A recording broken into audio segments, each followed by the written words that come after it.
All right, round 2. I think the stream is running. We'll see in a sec here.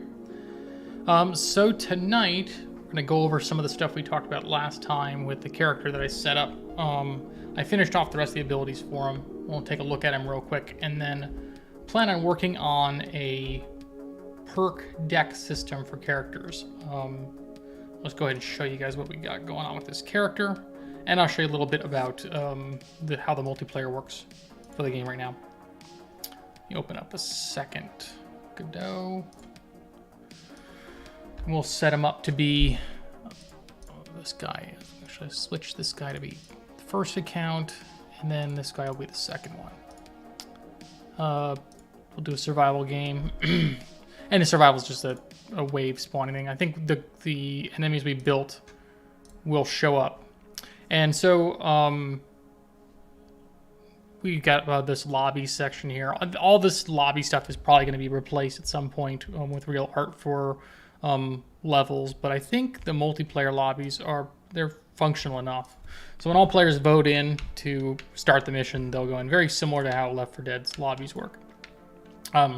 So I'll run around as one of these guys until we can get one of those spearmen to spawn. I think they spawn a little later. We're going to get this guy a little bigger. So let me swap over.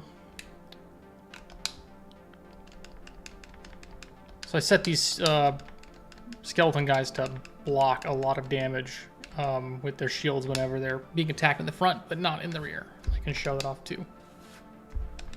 Let's just wait for some spearmen. We can show you the attacks I gave them. But these are a bunch of the other low-level enemies coming out.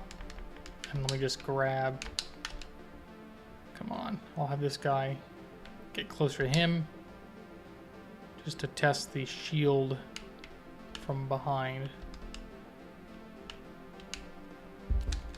Yeah, so the shield from behind me still takes full damage, which is nice. And you can see a lot of the replications happening already with a lot of these variables that we've got on the upper right. Runes, I think, is what I got them. Gold coins. A character will collect one, and that replicates as a set of match variables to everybody. And there are replicated variables happening all the time. You can see in the log. I built a rep-var system very similar to how Unreal's rep-var system works, just using Godot's networking, and the authority of the replicated variables all depends on where they come from. For like the match, it's always the server owner. So let's take a look at some of these spear guys. Let me see if I can get one of these guys alone. Okay, so I did break that attack into the triple jab, and I gave him this other attack, which is just a dash backwards. And in hopes to give them kind of a more defensive move if they to kind of break up their abilities as well. So they've got 3 attacks, and they all read kind of similar right now. They've got that triple attack, and I'll keep backing up as I get close. And the backup will only play if you're sufficiently close to them. And then they've got the ranged long charge stab in addition to their stuff. So looks like I'm gonna get overwhelmed pretty quickly here, actually. So maybe this isn't the best way to show this stuff off. I'll go into one of the single players. So let me close this guy. Get out of this match. Huh. I didn't unload properly. That's another bug.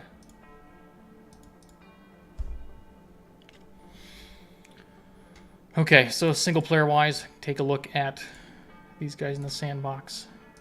A little easier to see them one at a time.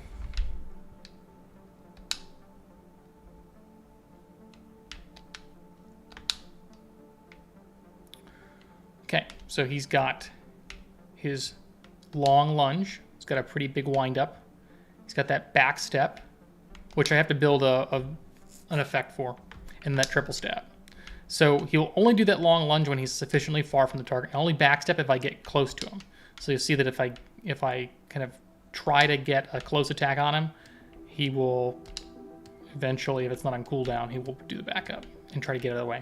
And then he'll use that extra distance to give him enough distance to perform his lunge jab. So As long as I stay far enough away, he'll eventually trigger that jab. I think it's on a 5-second cooldown right now. So, come on, buddy. There he goes. And there's his triple jab. So that's one we saw. I did do a little bit of cleanup on the jab's timing, because I thought the timing of the original triple jab was too far apart. They didn't read as good as a triple. So let me show you just what it looks like when you're fighting a group of them. It's interesting because they will cycle in and out of who's in front to do the jabbing, and if you try to dash into them, they'll kind of spread out and keep their distance from you, so you can't just keep bashing on them in melee. Do need to put a that little dodge effect they've got doesn't have any kind of invuln frames. I gotta throw some invuln frames. My characters dodge roll all have invuln frames on them, and they actually stop the flocking behavior, so you can go through enemies. But it's kind of neat. It's kind of neat to see them move when you're trying to get close. You can push into them, and they'll purposely back off. So that's pretty neat. Let's see. So that is those guys. Actually, I'll show you off the what we're working on tonight, which is not as sexy as characters, but it's more about the metagame of the individual matches. So let's go ahead and play this. I just want to actually have all the chests in it. So I'm going to show you how progression works and how I plan on progression working through each match. There's going to be a certain type of pickup, which is going to spawn off of monsters and going to spawn out of chests. That's these, you see these little blue orbs that come out. I've color-coded them to different values. And you can see in the upper right, there's like this rune item, which doesn't quite pair with the orb visuals right now, but it will at one point. You see that thing goes up. There are thresholds that it hits, and then your character can level up. I've got a little tool tippy button in the upper left to get to hit the left bumper. And that will draw cards from a thing called a perk deck. And the perk deck has benefits. You'll see that I can increase my damage reduction. This one is pretty obvious. You can see my health will go up by 250 when I select this. Also, my melee damage, to show you, my melee damage is 35 right now. And then once I click Battle Hardened, we'll select it and add me a level. And then I can swing, and now it's 35, goes up to 38. More damage reduction. I think my guy's got 3 on him right now. Base. He's also got Max Armati, which is the materials backpack. So now that I've got a bunch of damage reduction, I was usually taking 12 damage from the spear guys. It's going to be something like 9 now. So that's the plan, is to get a deck that you would build for your characters. When you level up, you draw a number of cards and you select one of those cards, and that perk is added to you. Right now, all the stats, all the perks are just stat bonuses like this, kind of static, but eventually there will be perks that do things like, you know, give you extra. I think one thing I've got built is like when you dodge roll, you leave a bomb behind or something like that. If you look at the list of buffs that Hades has, is a pretty good inspiration for the kinds of things you can play with in a deck format like that. And then the metagame of it is you're going to be able to acquire these perks and assign them to your character. So you'll have a deck to build, and when you're in game, you'll be able to assign things in the deck, and then there's a higher chance you'll draw the number of cards that you want and kind of customize your character that way. But we want every match to start you at level 0, or level 1. And you have to use the deck to level up. So there'll be some character customization, but it's also based on what's dropped in level. So if you were to get a bunch of deck builds for range attacks or things that are special with a bow, and your deck is built for something with just pure melee, it's just not going to work out. So you'll probably want to figure out a way to either talk with your group to who's going to be good with that gun or weapon or whatever you've got that you find, and if each person's different builds. So that is the plan, and right now I'm in the process of just setting up the scaffolding for that. And I'll show you what we got going on here.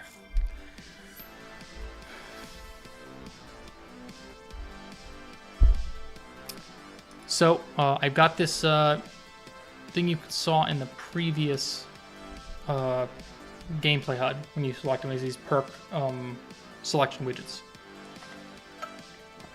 And each one of these is assigned a perk.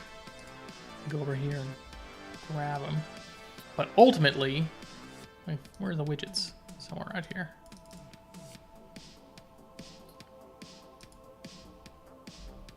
Perk selection widget. So it contains a perk. The perks are defined in a hero deck. The hero deck has a data table for all the perks, and the perk right now, like I said, all they have is stat bonuses, but and we don't even have all the stats. So there's a lot of variables that still need to be added to the system. But right now, I just want to build it so that I can customize my hero with the deck and have that deck saved out on his character or on the player, and change it mid-match. And then we'll go into the whole how many cards, all the variations of all the bonuses you can get, and all these sets currently have been assigned to weapons, so they work properly with them. And there's gonna be a whole bunch of other variations I'm sure that we'll dig into. But right now, we're looking at this hero upgrade menu, and it's all temp stuff for where I'm placing it, but I think I've put it in the match menu,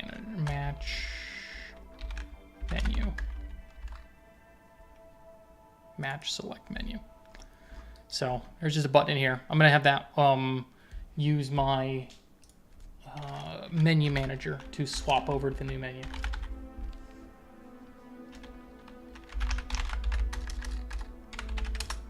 And all this does is it unloads and loads menus. And some of them operate a little specially, but this one won't. This one will be pretty basic. We'll call this guy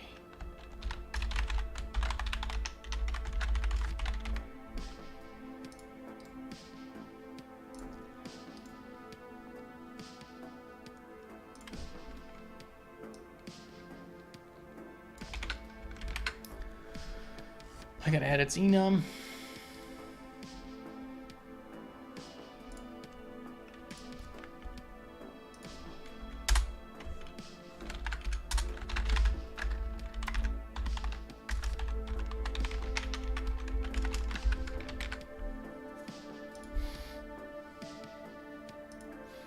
It's been a while since I've messed with the system, so it may be a little fiddly going through here, because I don't even remember setting up a dictionary for it.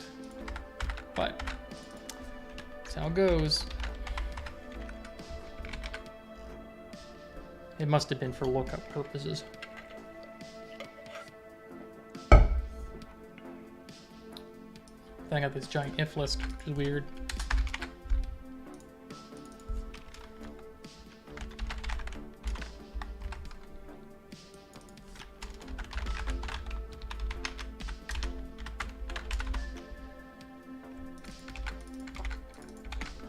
Oh, it looks like it's assigning it here to a variable. Probably so when I close it, it unbinds everything it needs to.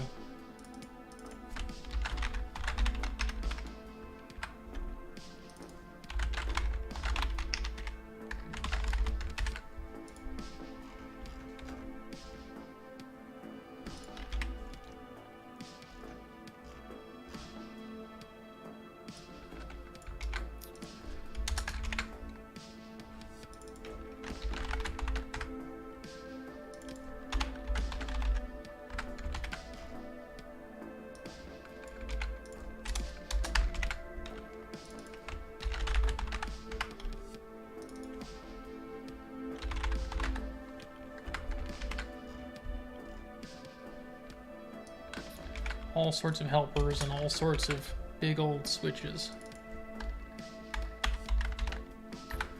And this is mostly because I wanted to make it easier to toggle menus on and off and unload them kind of using a manager, because Godot has you do a lot of the management for the memory and I want to make sure I can keep a track of that. Okay, checking if menu is open.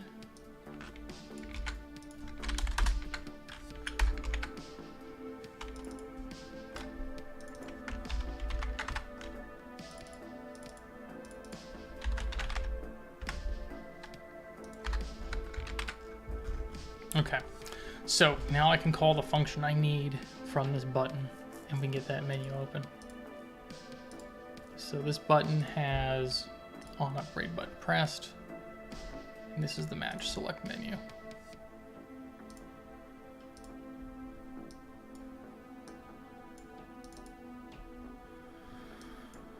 Oh, that's gonna be confusing. Let me move that guy over.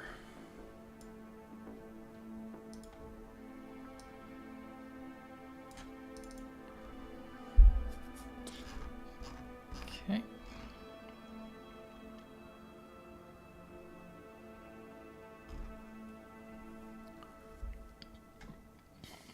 So if I recall, I set up scenes for each one of these things, which is what handles the menus being open for the most part, so that one scene is not loaded when the others are loaded. And the scenes themselves are you know, unenum set. It does look like they toggle off existing menus, but I don't know if I want to do that here, because do I care if the mission select menu is where you access this or not? I don't really care, but I also don't know where to return to if I do change the scene entirely, as opposed to just closing the menu. I don't want you to access it from in mission. I don't want you to access from mission complete.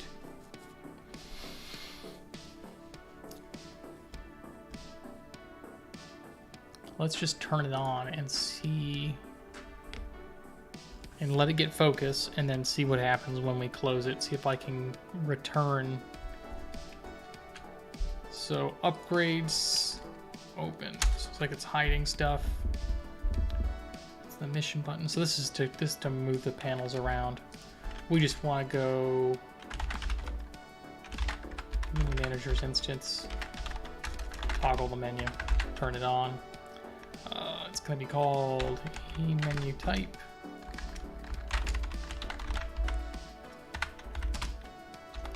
True, turned on. Let's see if it grabs it.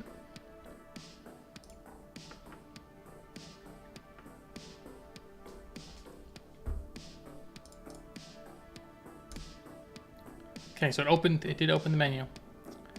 Excellent. I don't know if I really like it being a pop-up. Let me throw a background on it just so we can ignore everything in the back. Control base, let's add a panel.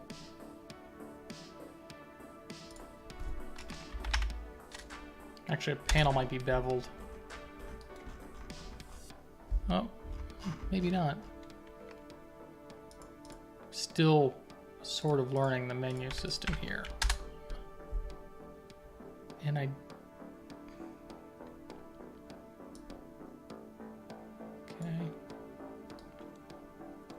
Panels in back. We'll set it to black.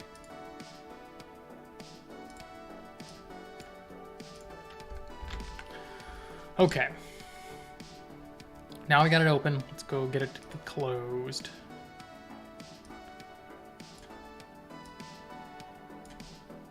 Throw a back button in here.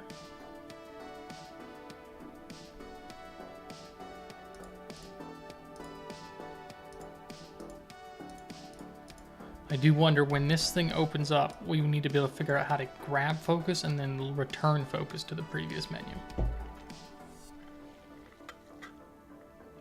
That's going to be the hard part, is making sure we track the old menu's focus. That's the most annoying thing about Godot. You have to click off the thing to refresh the margin and anchors. I think the anchors work, but the margin certainly doesn't. So this guy gets opened, and remember, when things open, when we toggle the menu, we are we are we're making it ready, and then we're destroying menus if we toggle them off. So every time this one opens up, it's going to run ready, and it's going to be a new instance of it, and we have to populate it with all the data we need to make it current to the current player.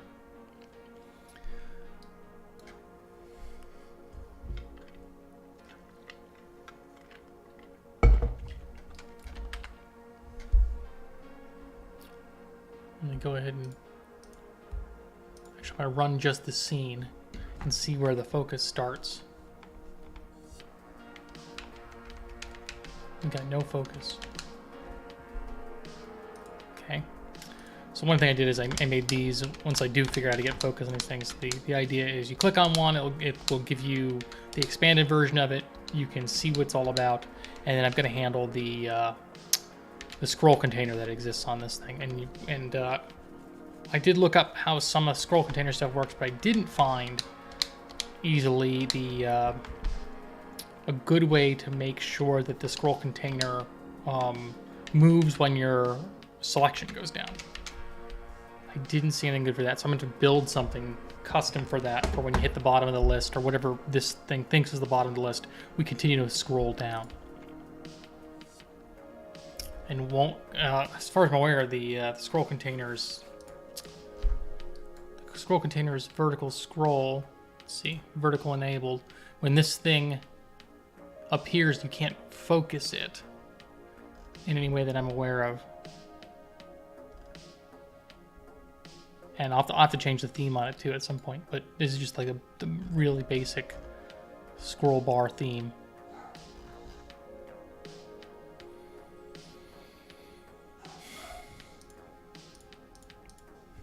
So, give you an idea, adding plenty of these things. They're going to come in collapsed because I've got this variable controlling their collapsed state. Oh, wrong one.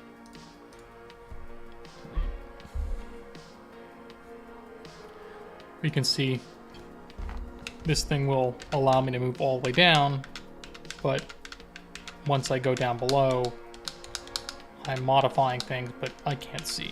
And it won't let me focus the bar. Not that I really want it to focus the bar anyway, because that's ideally the game is played with keyboard or with controller, not keyboard mouse.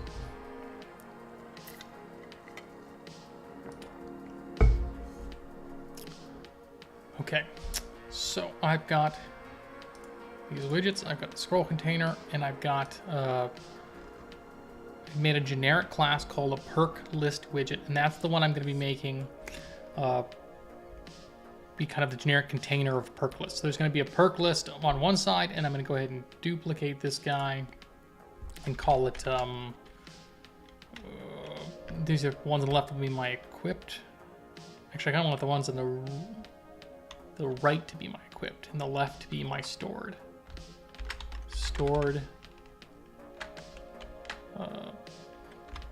perks widget. So my equipped one will throw you guys to the right.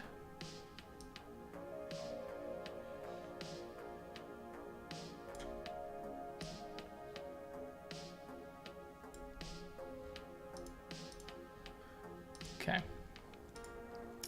So I'm going to have this story version. It's going to be like all players currently own perks, and then the one on the right will be the ones that he currently has equipped. And he'll go through, he'll select one of these, and then there'll be an option when it's selected to move it to the other column. And we'll do the same thing on the column. They'll be able to move back and forth.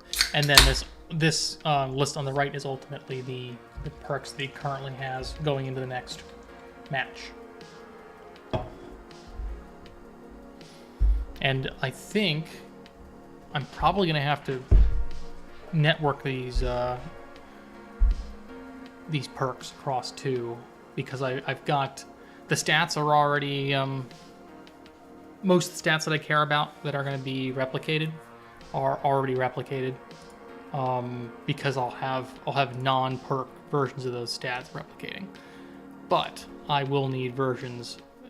I'll need weirder mutators on these that are definitely not going to be as simple as replicating a stat. Which means I'll need to bring the enum over.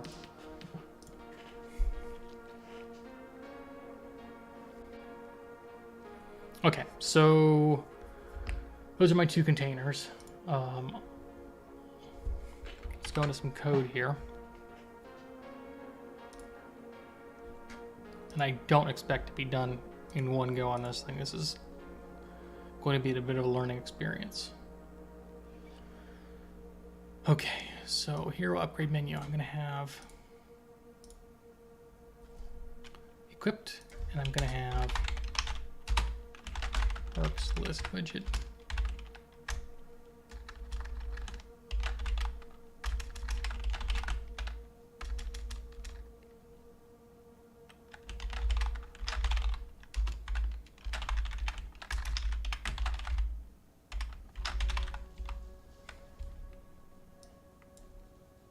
Just cache both of them.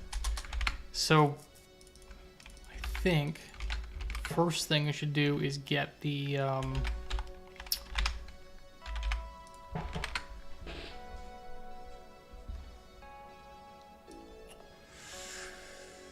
think the first thing we should do is make sure that this thing moves down. My selections are beyond the value. And what I saw over in Godot for this, let's go to the stowed one. I'm gonna move these because weird in my brain.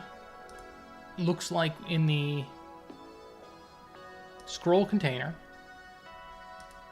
you have this value called vertical, and that looks like was what's handled to move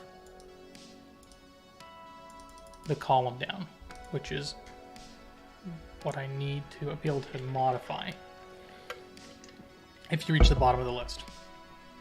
Now the real question is, how do you know if you're at the bottom of the list? That is a little more complicated. Now, I do know that each one of these values on the elements are going to be loaded in and spawned and tracked. So maybe I can take the tracked index of them and then multiply it by some value to know you're getting close to the bottom. And use that to know if you're off the menu, and then push the menu back up.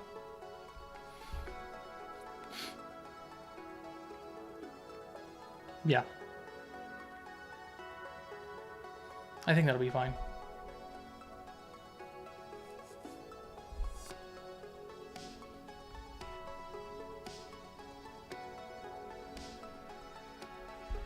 Okay. So first thing I want to do is I want to be able to populate this whole menu in each one of these. I want to set the data on each one of these. I don't want us to necessarily run perks change. Let me just run public. I'm going to pass it its first list of hero perks. And I think we're just going to make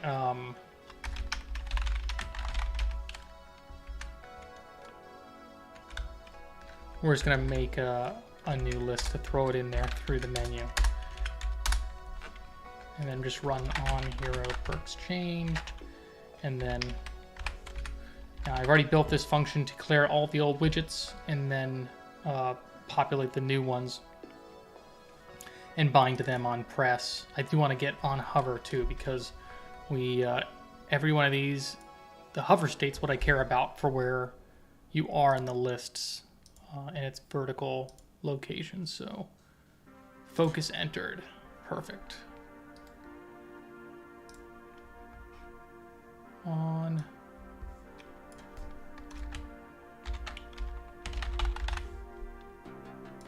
Keep it simple.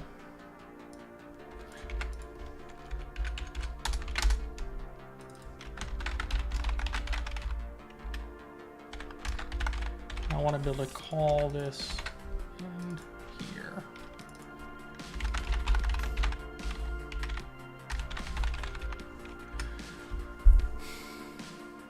Yeah, I think that's how I want to do it. I already track focus changes in a different location, but do I really want to expand the scope of it and go way out to the input manager? it's a little extra. No, it's fine. We'll just keep it all in the same script right now, and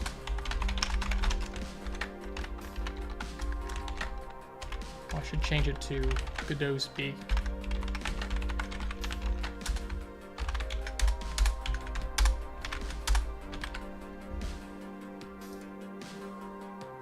Yeah, let me change that. Godot. I want to keep my Godot signals looking different enough to where I can recognize them. Okay. On button. Focus entered. Okay. So I'm going to bind to that on the perk list widget. So as you see, I go through these guys. I am actually unbinding the ones that I delete because it doesn't do it for you, and if you don't do it yourself, it causes all sorts of problems. It can cause memory leaks. On perk widget focused.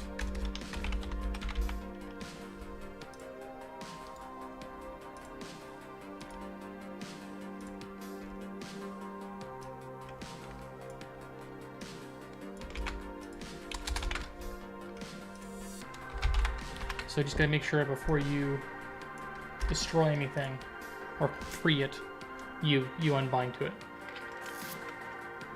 Now the other way to do that is to unbind on the exit tree, but if you're ever moving nodes around, that can also cause a problem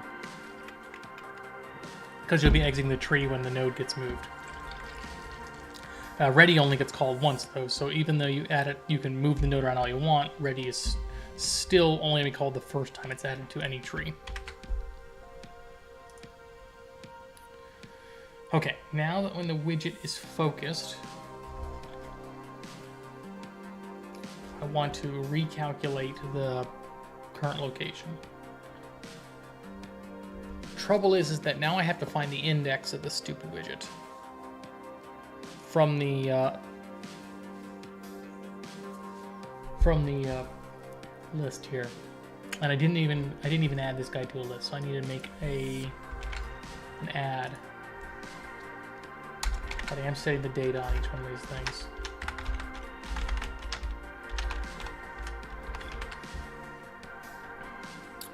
Okay. So these two are set up in here. I'm gonna go ahead and on the stowed widgets, I'm gonna go ahead and set the data. And I need to make a new list of assigned perks. And I think where did I put my character at?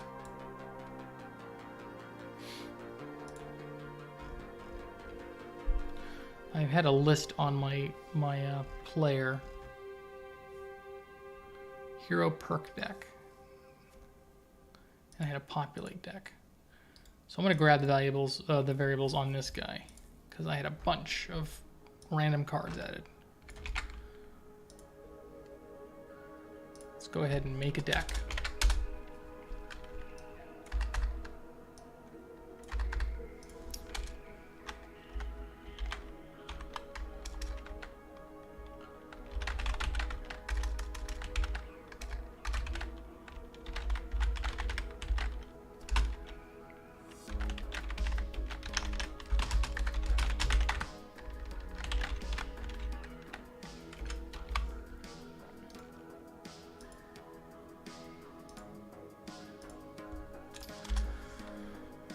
Okay, deck of cards.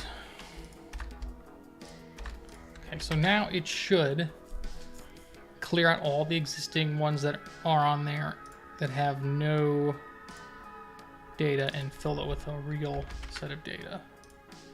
So all these holy vigors should go away. We'll just open its scene up. Upgrade menu.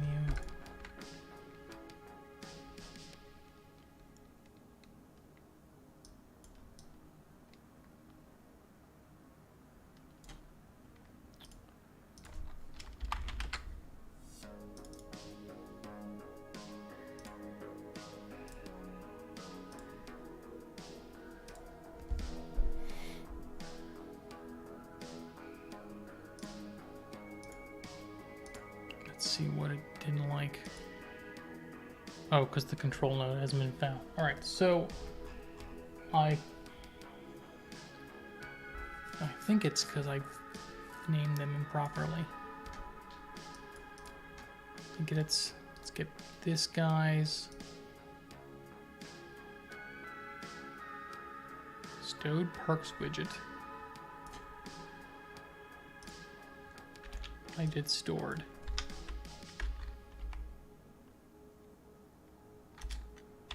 I think I like stored. Copy path.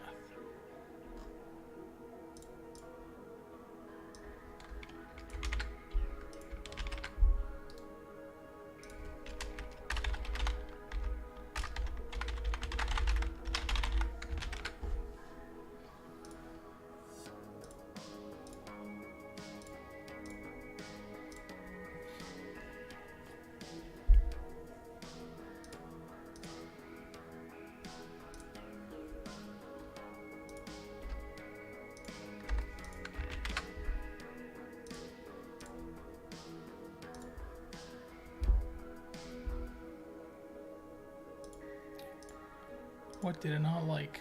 Okay. Now we gotta pass the weird ones. Let's see what it actually doesn't want here. It goes your upgrade menu. Perk list widget for each node in the child box container, and I don't think it's been defined. So let's grab it.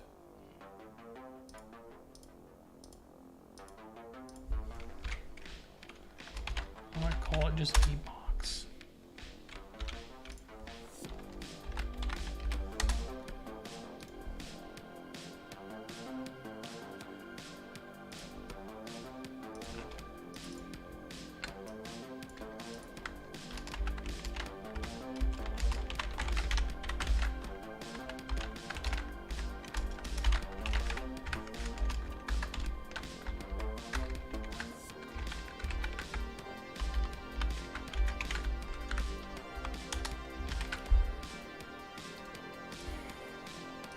We'll do it for both because they actually have to, if we're going to do it by string and not searching.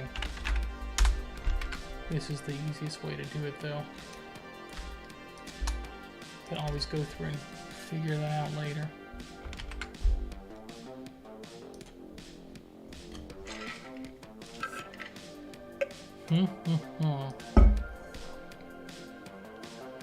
Perks VBox.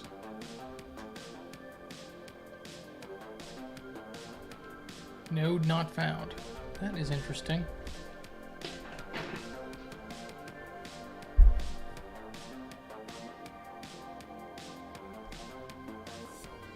Why do you not like that? Oops.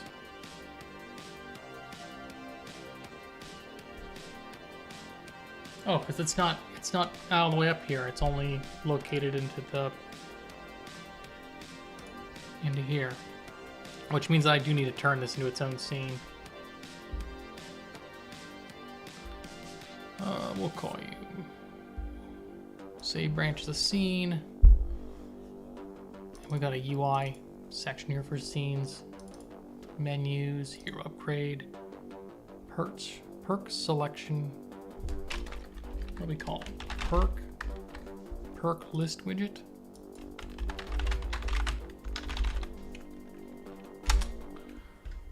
Okay.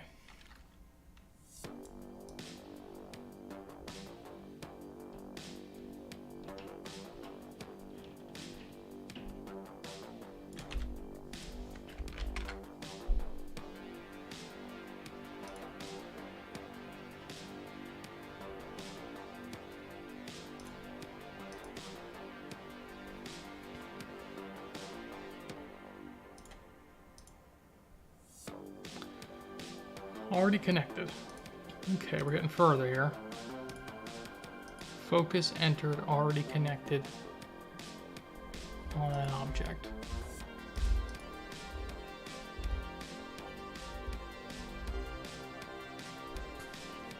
That's weird. Probably because I did something with the syntax that's funny.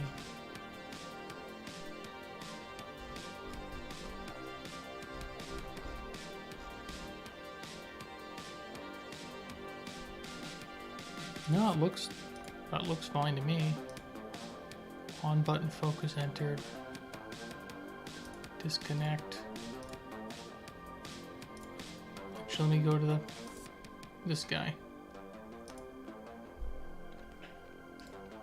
Disconnect. Connect.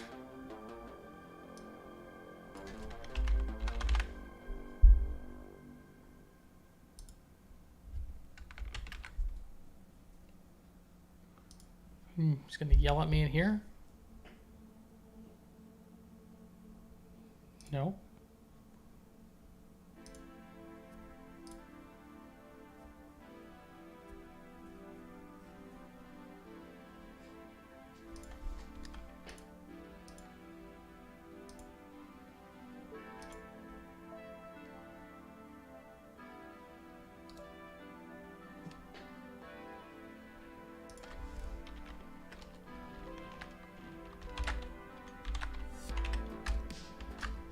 I should have used my own classes for the scene replacement.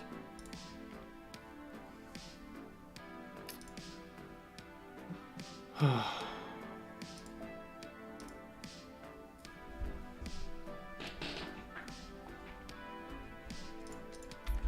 dump it.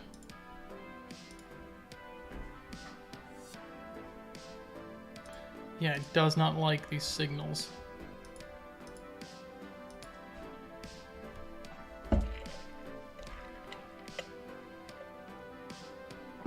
What is this all about?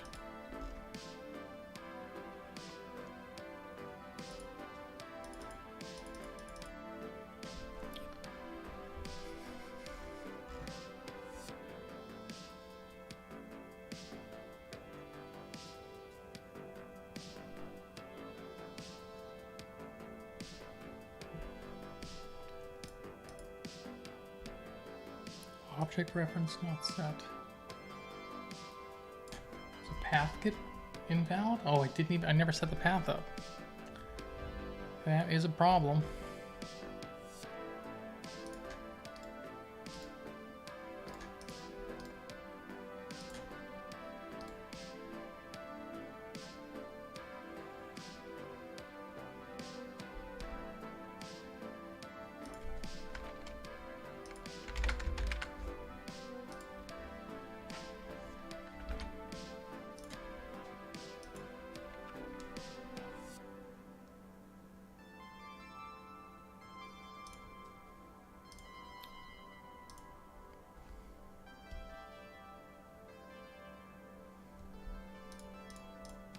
Okay, finally, after all that crap. Now I've got a big old list, and they can maintain focus, but I can lose focus very quickly, or I can lose them staying on the screen very quickly. Also, I can move left and right. That may be moving me to that back button, which I have no idea where it is. Looks like it should be on the screen. But it is certainly not.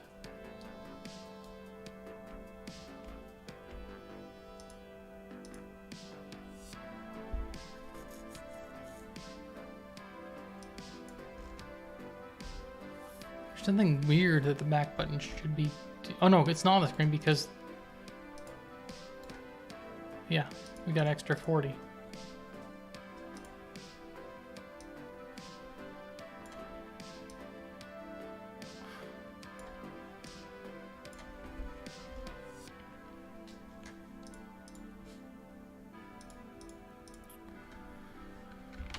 Okay.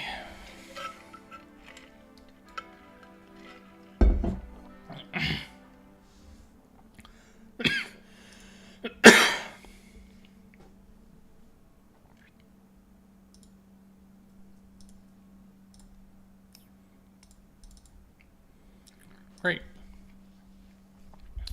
Okay.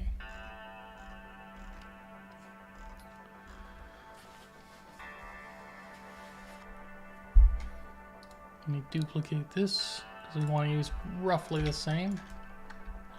Call it the equipped.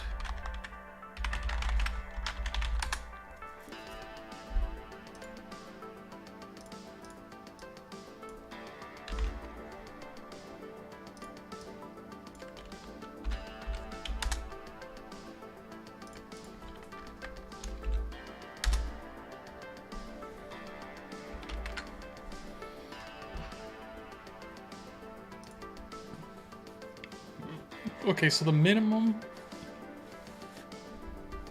size for each one of these is 32. And they don't have any buffer around them, which means they're going to be 32 pixels. But when they're expanded, their size goes up to 64. So what I need to do is I need to calculate the selected widget's index. Then I need to figure out the index of every element above it or lower than it. Figure out where that is in space of this widget. And I can get the rect information to figure out exactly how big it is and the Y. And then I can recalculate its whatever it's called, the scroll containers. Scroll distance. Okay, so let's figure out which widget it is in the index because they're ordered.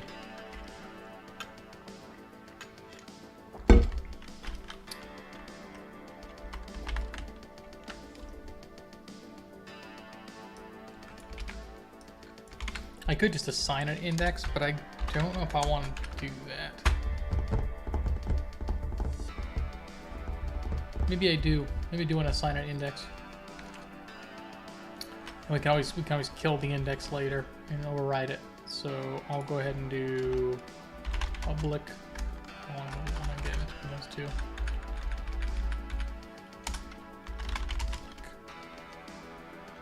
Int index. And I'll just make a little note here.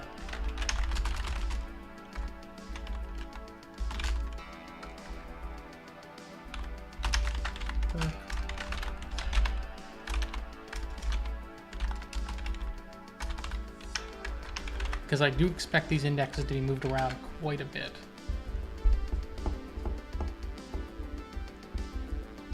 Because things are going to be moved back and forth. And I'm going to reorder these indexes anyway, so maybe this is a dumb idea. Yeah, I have to reorder those indexes anyway, so I might as well just get them every time. Which means I have to iterate through, figure out where it is in the list.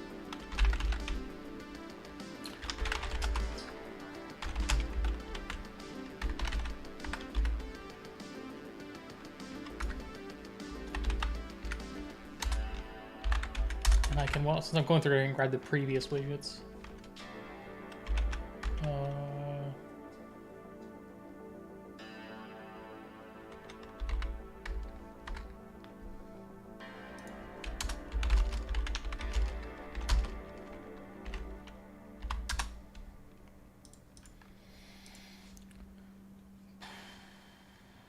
I don't want the hero perks, I want the actual widgets in order.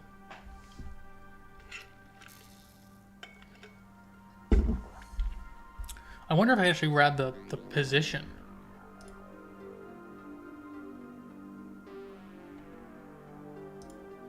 Because that's their internal margin. Oh, it does give me some data there. Top. Ooh, that's great. I can get the margin of each one of these and keep adding them. Or just the top margin of the previous one. Or the top margin of my selection. Now let's see what happens if I update the scroll container. So widget 5 has a margin of 256. So if I update this guy and we go vertical 100, does 5 change? No. That is good. That is good. So we already have a decent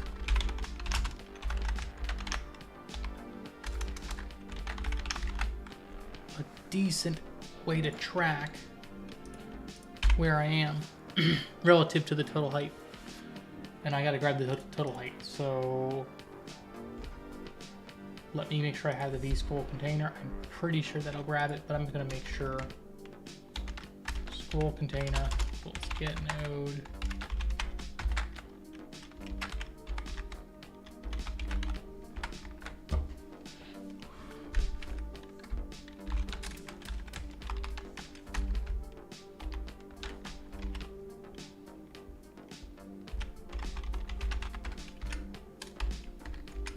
Be quicker.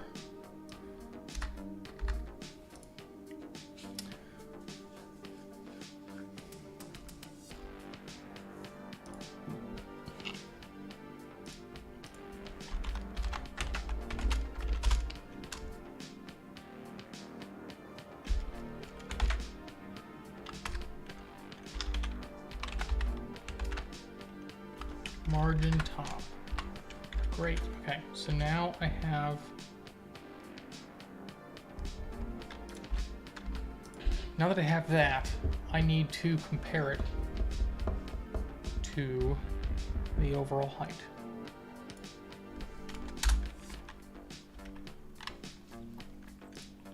I need the scroll containers margin.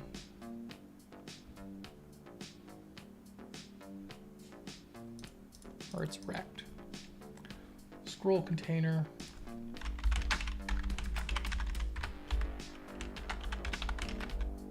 Rect size. Y.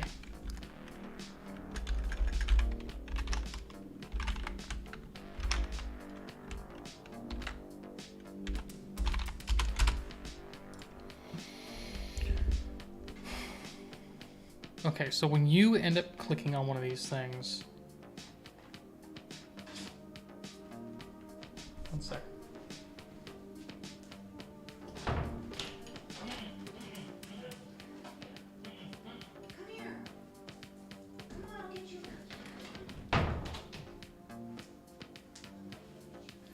All right.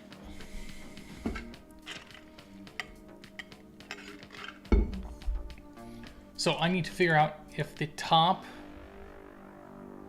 I need to be able to move the thing down by a certain amount. And whatever that amount is, basically has to be the top minus some value. Let me just try this. I want to try, just try this on the change. We'll go ahead and do m-scroll container dot vertical, or scroll vertical. That is the float rate.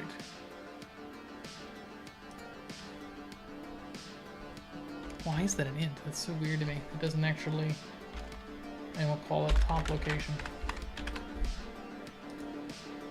Wrong one. Again, clicking the wrong thing. Yeah, I gotta turn this to an int.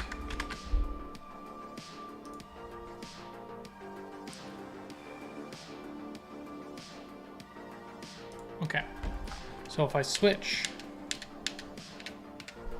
it doesn't look like doing anything.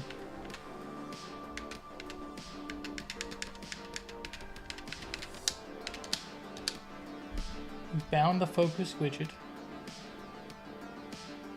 Oh, it's not populating these things.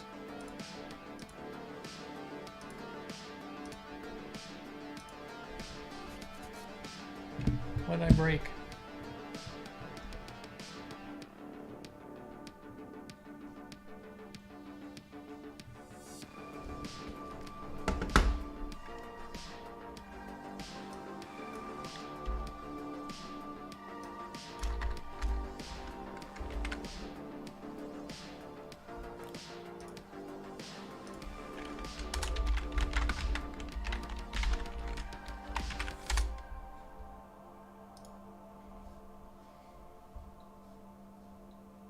Oh, I'm in the wrong scene. Again.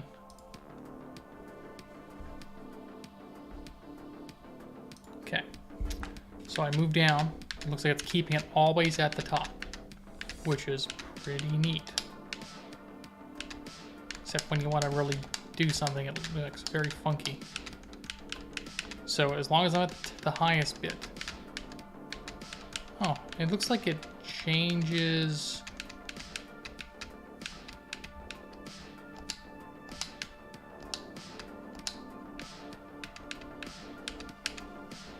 And it can't go any further down, so it stops there. It kicks me out of the selection. But it's trying to keep me at the top, which I really don't want. I want it to let me select all the way down and then move me down one if this is beyond the top margin. So I need to do some subtraction and clamping.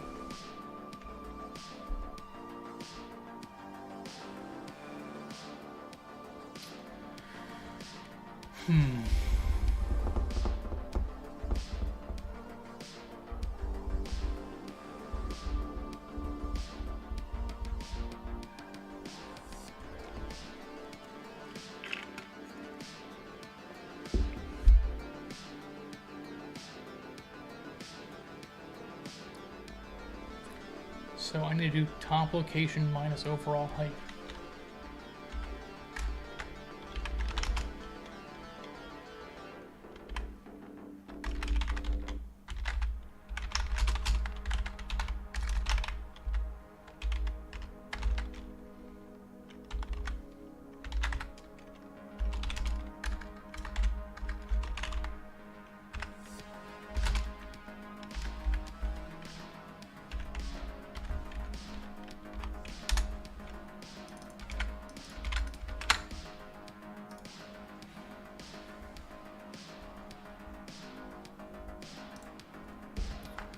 Okay, move down, and I go further.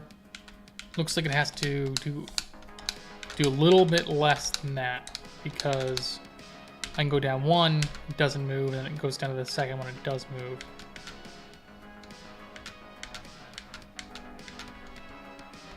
And it's always going to be, oh.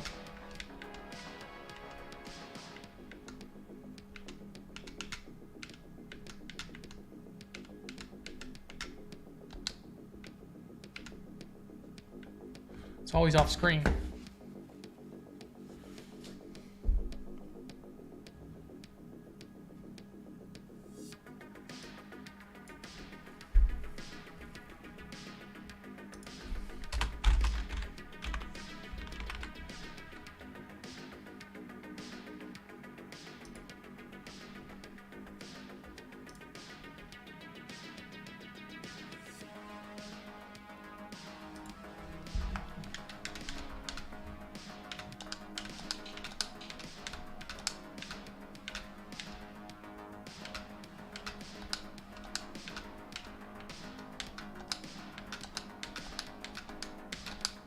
It can't be right. It can't be right. There's something wrong with that math.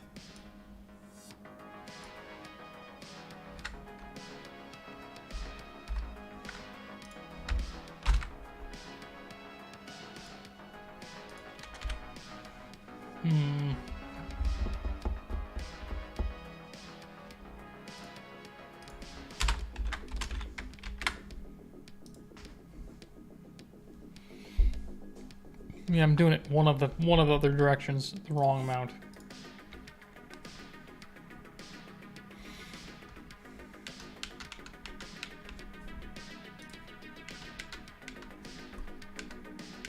Here we go.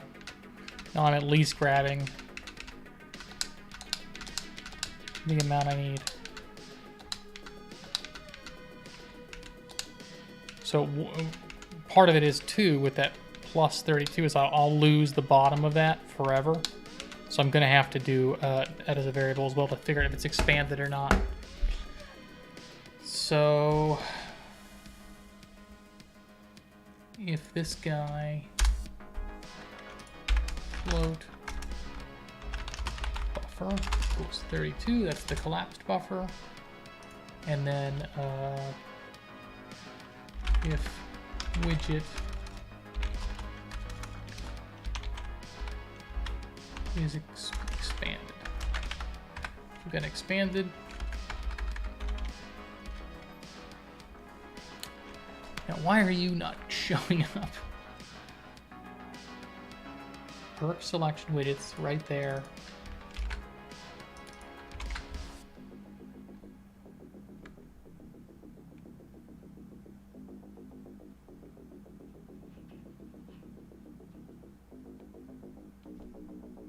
Why did I make that not public? What am I thinking? Okay, buffer equals 64. So now we take this guy and we add the buffer. So that he should always be on screen, no matter what you have selected.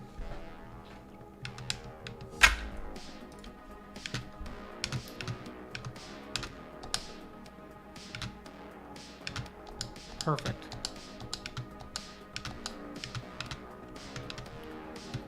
Aside from the fact that it falls off and I lose focus, this is exactly what I need. That's kind of weird that it moves you up. Yeah, I don't like that either. I don't like that one bit. I only want to move you down and up when you are at the bottom or the top of a list. Crap.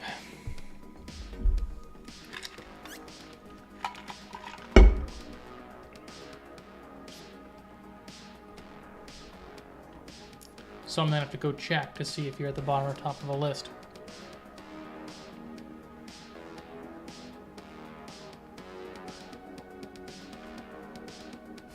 That's gonna be interesting. I don't even know how to flip that now. I may need to...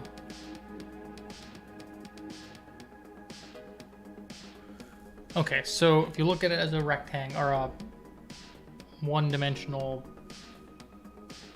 distance, you've got a rectangle, and then you need to know if you're in the rectangle or outside the rectangle.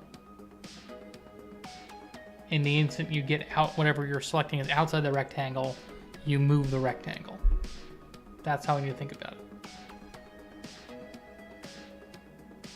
So first thing you need to do is to figure out where your bounds are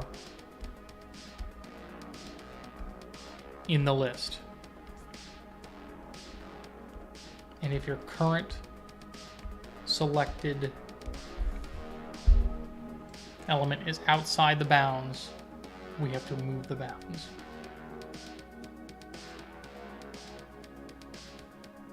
Okay.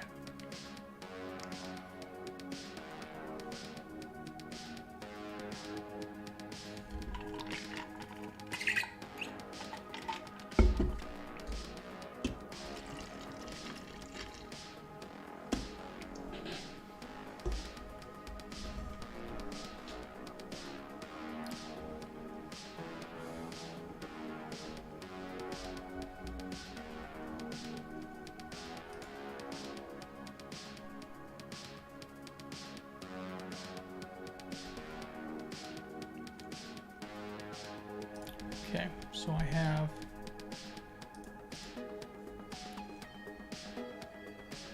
need to get the bounds. I'm going to do a vector 2. Go with bounds. Got a new vector 2, which is going to be just the vertical scroll, the scroll container vertical.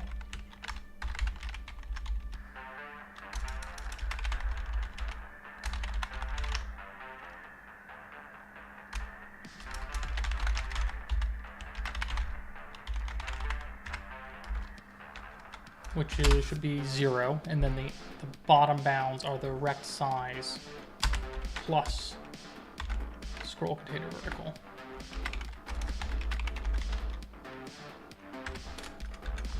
I think that's how that works.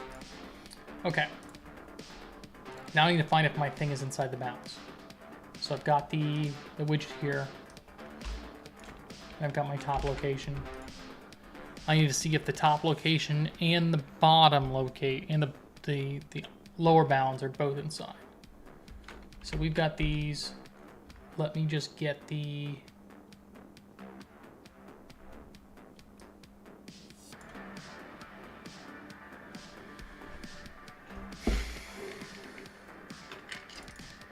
let's call it widget bounds. We'll make a new one called name scroll container bounds, and we'll make one called selected. Actually, I don't need this M on it. We're not a member variable. We'll call it widget bounds.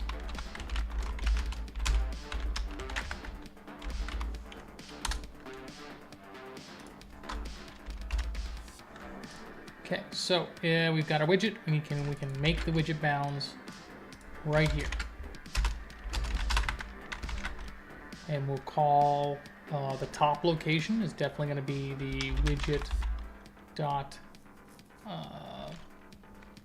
what's it called?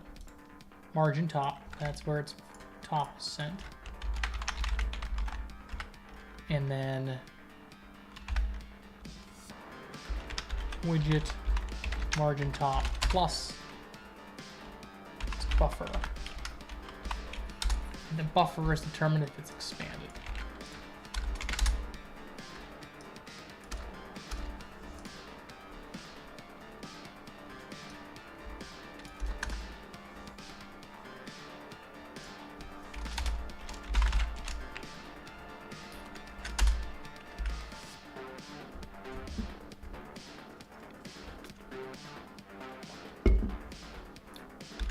So if let's make sure the widget is inside the bounds.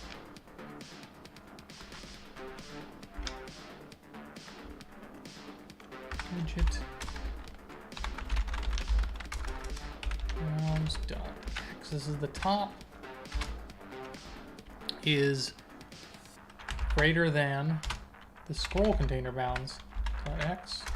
So that's the top portion. If it's better than that, we'll do equal to as well, because why not? And widget bounds dot y is less than or equal to scroll container bounds dot y. Okay, so if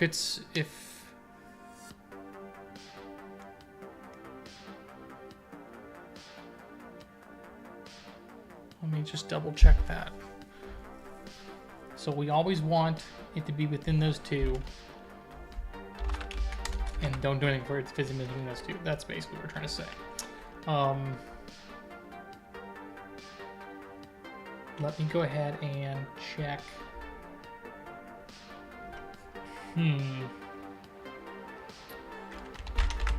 I'll print here, make sure we're in the bounds.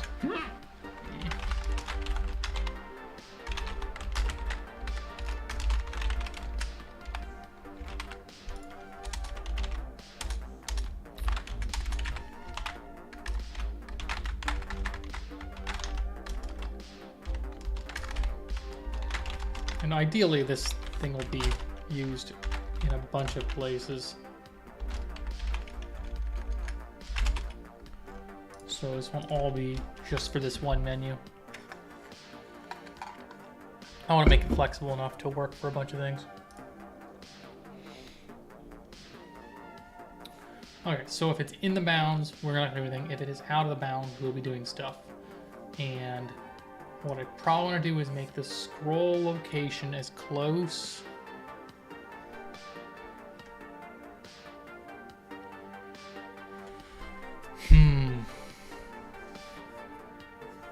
where do you move it if it's outside? So we're gonna need to break that one down to if it's too high or too low.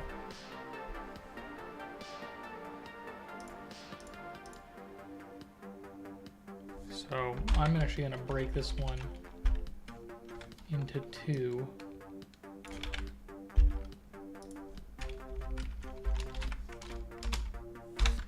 Because now we know there's two directions it could go. It can go up or down.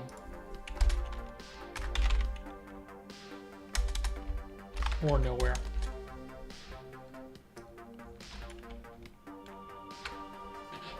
Perfect. So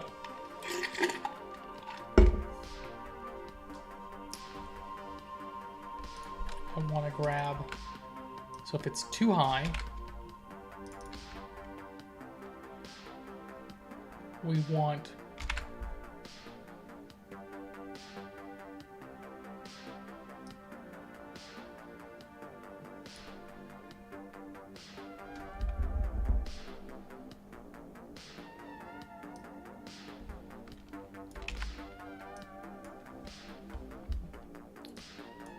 probably want to get rid of some of this stuff.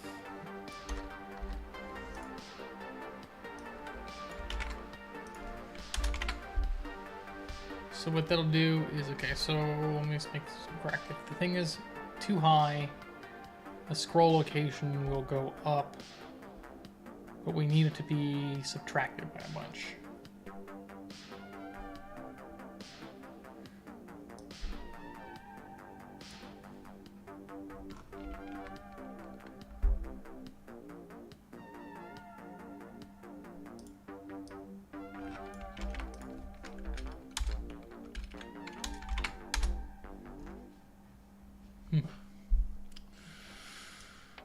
Let's see.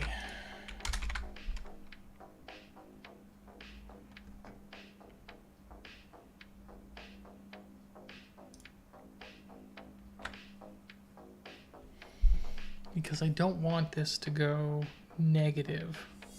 Or if it does go negative, it turns into a 0. At least that's how I think it works.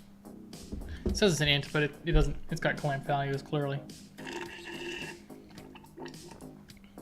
Let's take a look. Yeah, this vertical doesn't go down, it only goes up. I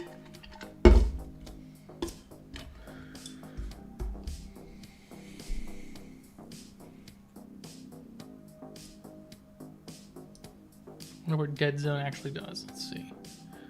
Scroll dead zone. Okay.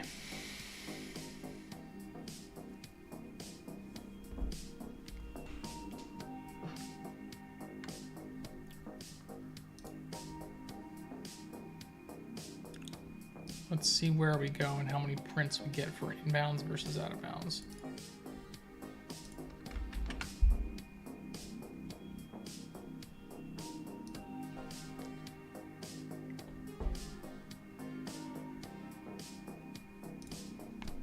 Okay, so it says inbounds, inbounds, inbounds, inbounds.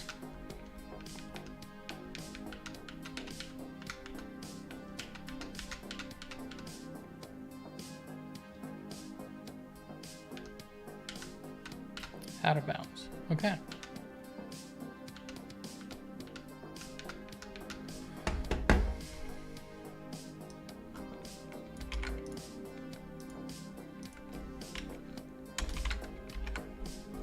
What I don't like though is that this apparently moves down each one when I don't want it to do anything with moving inbounds.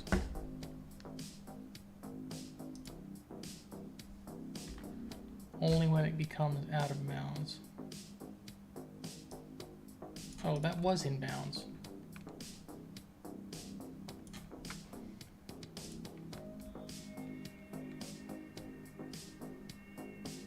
We need to run both. Okay.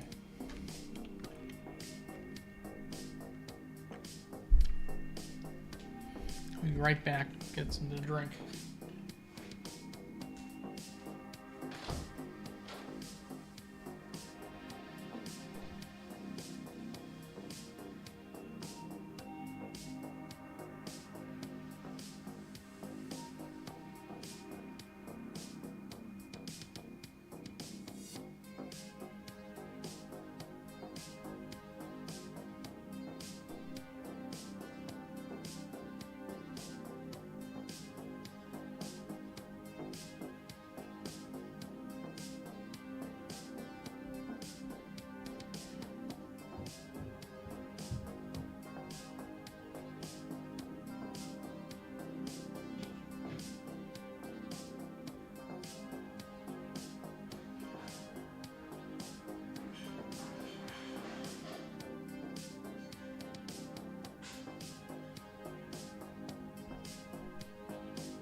Okay, where I messed up here is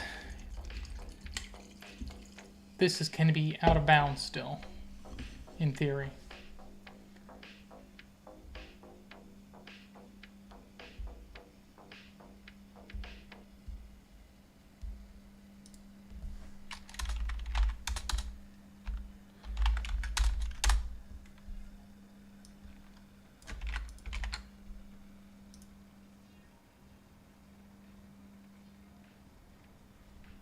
I don't want to adjust the scrolling if I'm in bounds. I only want to adjust it when I'm out.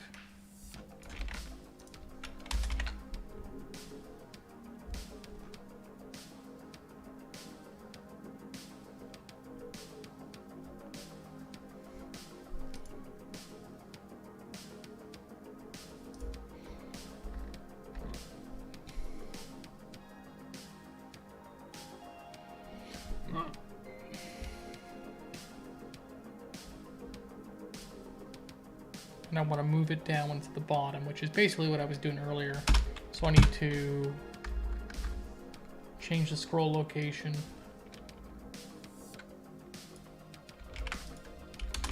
to a minus scroll container rect size Y plus the buffer.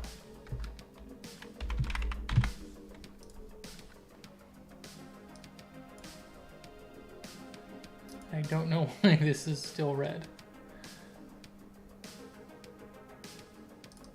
Maybe because I've got an else here.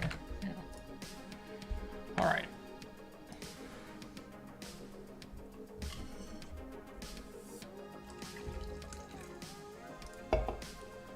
Okay, so I'm in bounds. In bounds. It's moving me though. I shouldn't be moved. Oh, because I'm doing it down here. One more time.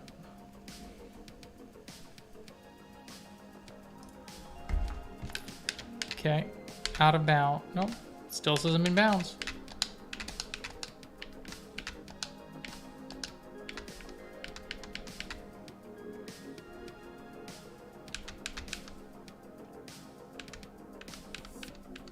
What does that mean? It means that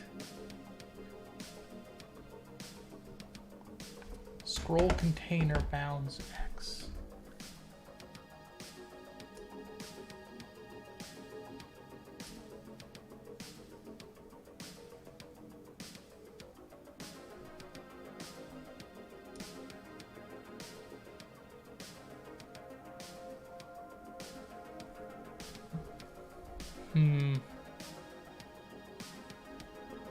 That's not right. That can't be right.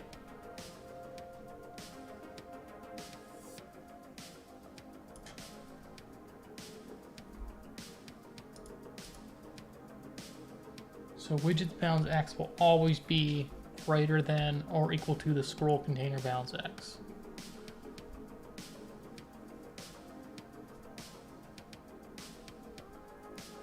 It'll never be less than that value because they're clamped at 0 for that.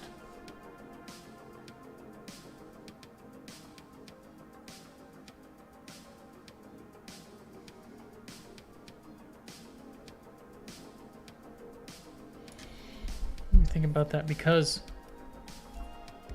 yeah.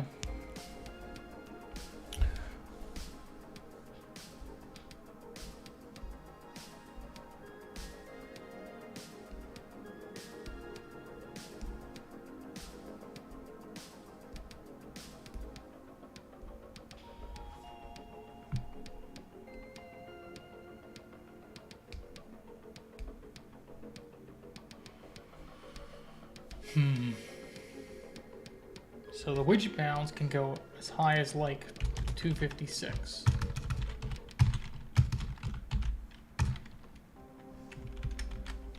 And the scroll container bounds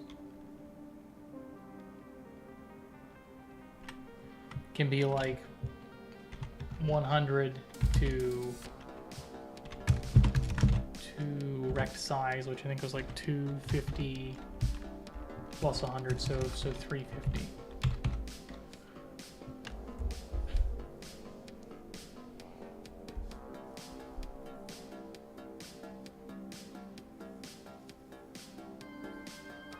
So if this needs to be greater, this x needs to be greater than the bounds y.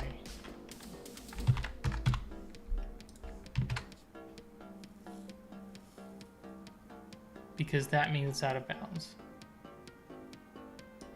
So this needs to be less than or equal to the bounds y.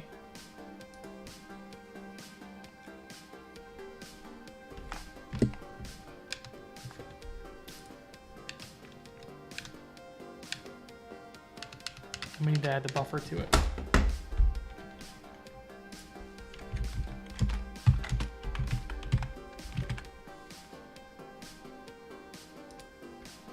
I think that is the buffer, right? That's margin top plus buffer. So really, I should be dealing with the y. So as long as I'm less than or equal to it, I'll be on screen. Oh. What did that do?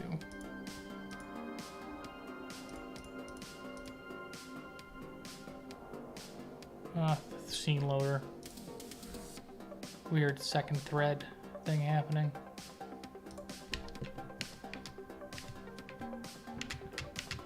Oh great, so that did it. It's waits till it gets out of bounds and then it moves you down.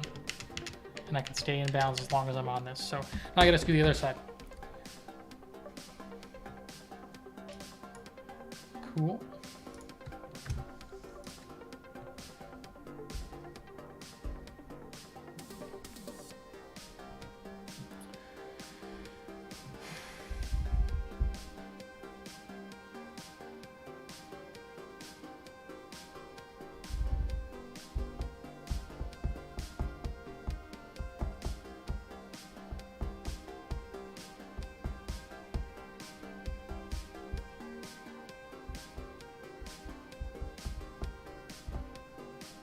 I wonder if the same function will work for both.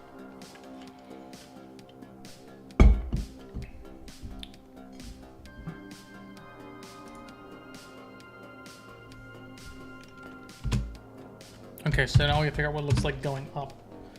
So widget bounds. So the last one was when it goes off the screen going down, and this is if it goes off the screen going up,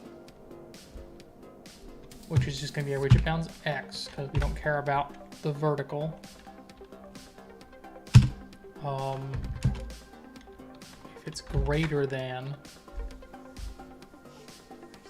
the, actually it has to be less if it's, yeah, it has to be, yeah, we want to make sure this is greater than, because if it's less than, since we're going up, we'll have to go up. We'll see. Scroll. Painter bounds. I believe we just care about the top.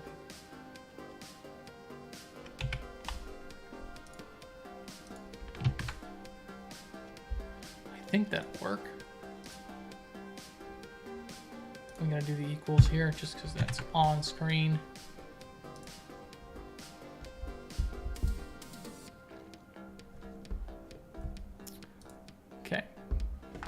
So I'm inbounds, inbounds, inbounds, out of bounds, inbounds, inbounds, out of bounds, inbounds. Out, out, out, out, out. Oh. Yeah, that says it's out of bounds. I think that should be in.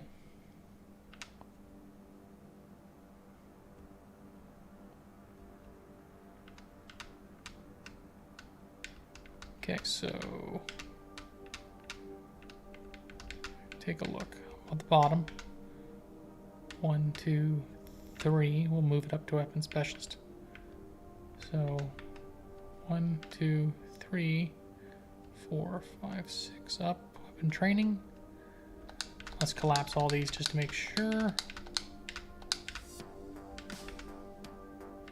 It says it's out of bounds, but it's still hitting the bottom. I'm wondering if there's just an equals issue there. Or maybe it's because I'm at the bottom and there is actually a up, up, up, boom. It did move him quite a bit. 1, 2, 3, 4, 5, 6. One more should really just move him. It really does slam it to the top. Which tells me there's something going on with the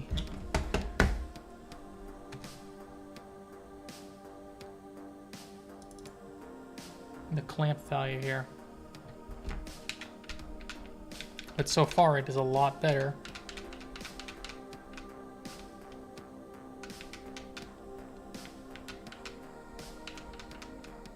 Yeah, because it zeroes out when it goes up. It goes all the way to the top.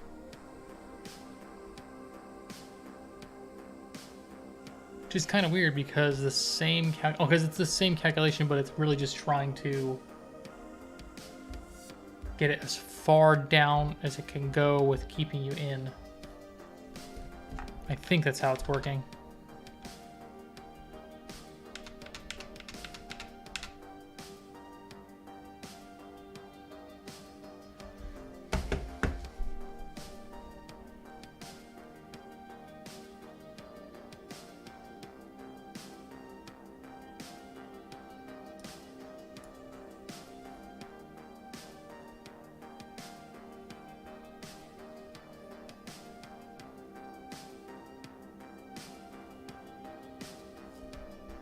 Yeah, because it's trying to push you as far down as it should go. I'm going to need to figure out another way to move it up that doesn't do the same calculation, because that calculation works as I'd expect. I mean, I think the only thing that's weird here is this widget bounds already has the buffer, so I don't really need to use this. I can just use the Y bounds, and I'm wondering if that's the case.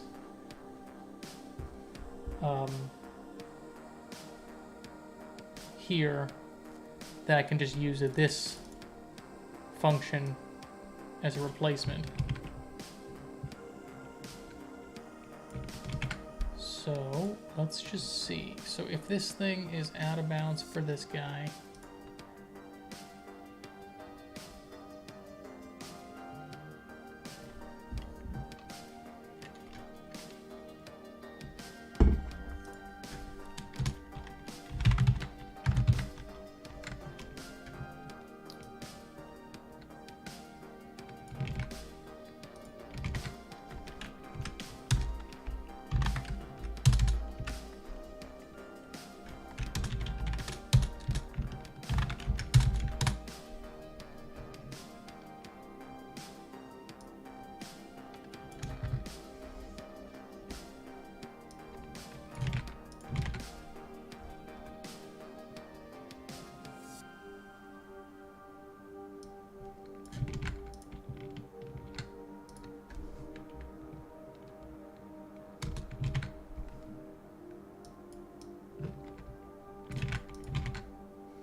this is kind of ugly, but I'm just going to try to see if switching this is the better way to modify its movement and position.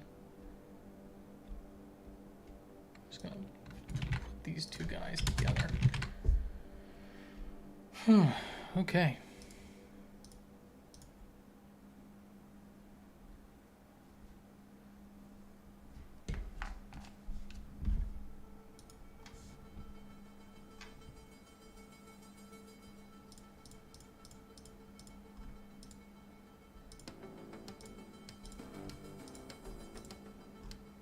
Okay. Got this thing going down. Focused, changed, great. I'm going up. It's still snapped to the top. But it means I need still need a new calculation for that. What I want to do is figure out, maybe I just need to move it to widget bound X, because that is the rect position for that widget. Well, there's still going to be some subtraction there, because that's not going to work, because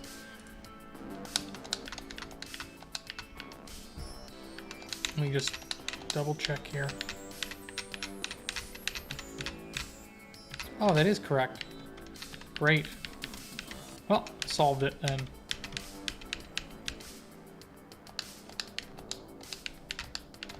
So now we got going up and down. We got it for both these menus. I'll clean this up at some later point here. Cool. Now right now, on press, I'm altering the expand on these things. I'm going to go ahead and... I'm just disable that for now. Because what I don't want to do is have these expands called from inside here. Just on press. That doesn't really make a whole lot of sense. I do wonder though if I do it on focus entered, then I have to do it on focus exited, which is going to be another signal to bind to.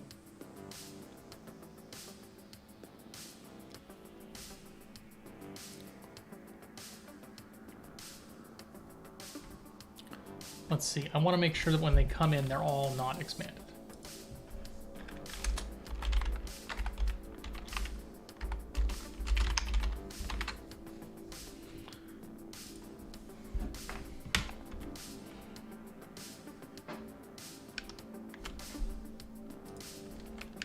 So great. Now I have this big list of non-expanded elements. I really don't want this thing to bounce off the edge. I really don't like how the thing will push me off to a different element. I don't even know where it's focusing me, but it's somewhere off screen. I need to bind the bottom of this selection to lock in. So focus. I want this guy.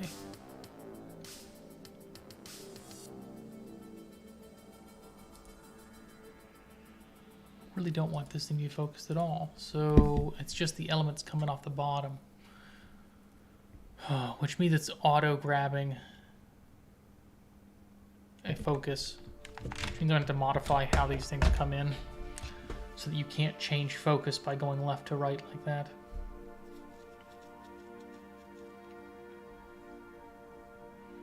Because I do not like the ability to fall off this. Okay, now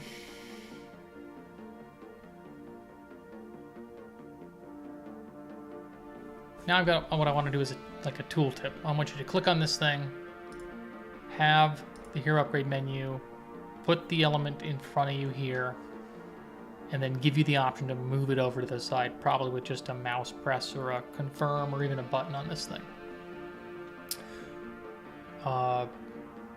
Yep, I think that's it. I'll make the tooltip. I always use controls to make things containers for things. Super useful to have a kind of a generic element that you can size. Doesn't get focus. You can put panels to fill it in.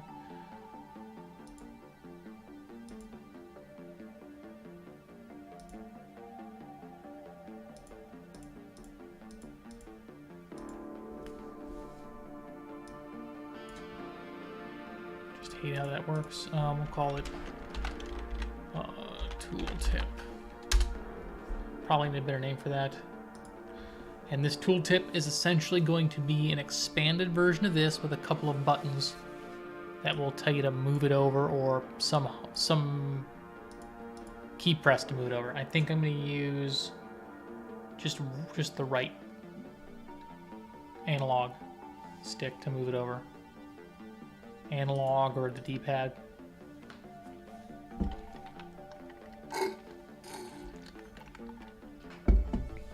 Let's see.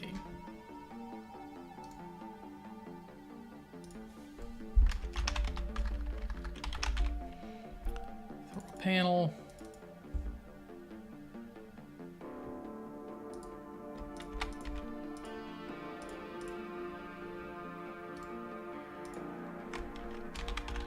text.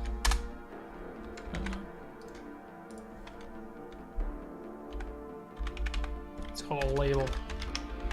Ugh, working on Unreal.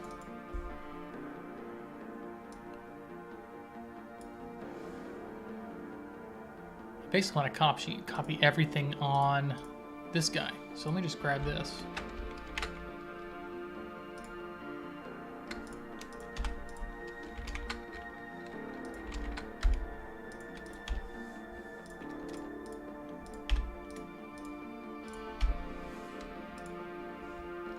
Okay, I've got everything I want on this guy, but I do want to change its height because I want to put some buttons on the bottom and tell you to press a button to move.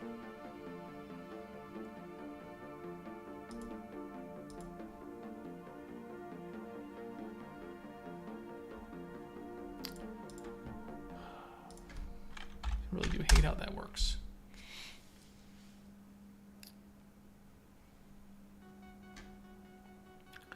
And I'll create a child, call it a button.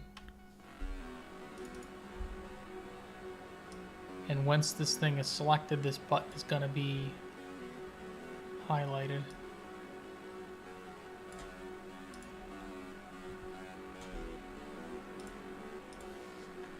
Right, bottom, the top is going to be like 0.8.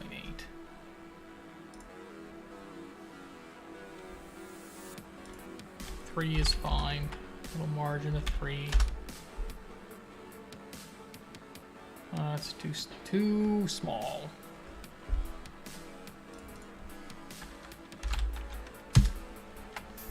Cool.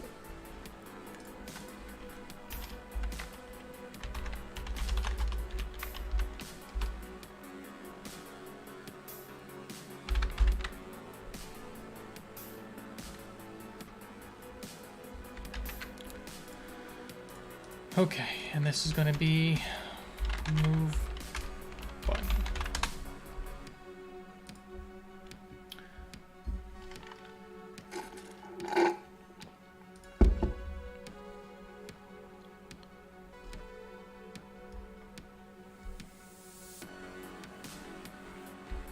We're going to need to change this button dynamically depending on if you pulled it out of this deck or the other one.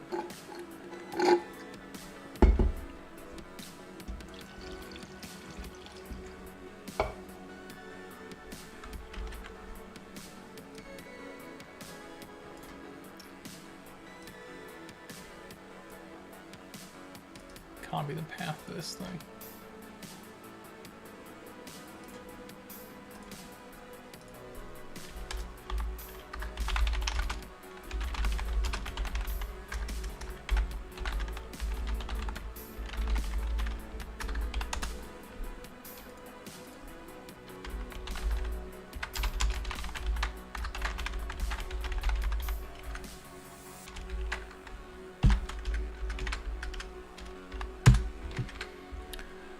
And I'm going to need to fill out that tooltip. It's really going to be pretty darn close to how I fill out the perk selection widget. All the stat bonus fill outs are the same. The only thing I don't really care about is making it a button. Kind of sucks that I have to duplicate all that.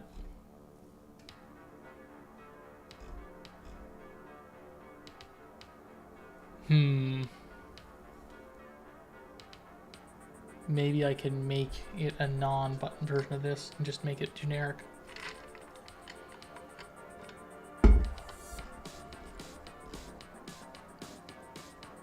It's too different. It is. It's gonna be something else. But what I can do is I can take a lot of the information I've got here and duplicate it.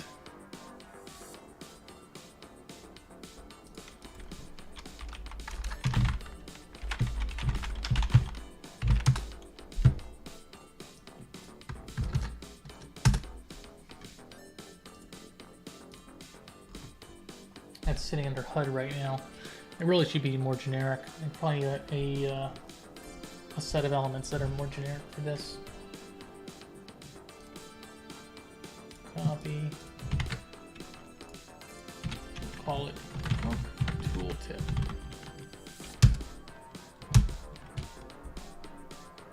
My perk tooltip. It inherits from control.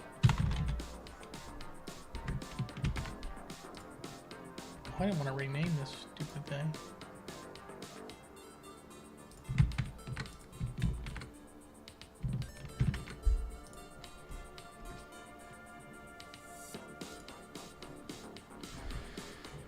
Okay, it's always expanded, so we don't care about that.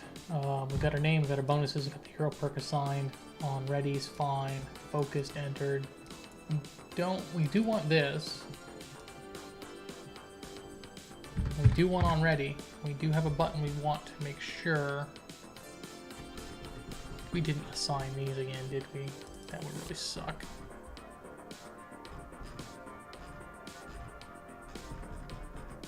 Okay, cool. Those haven't changed.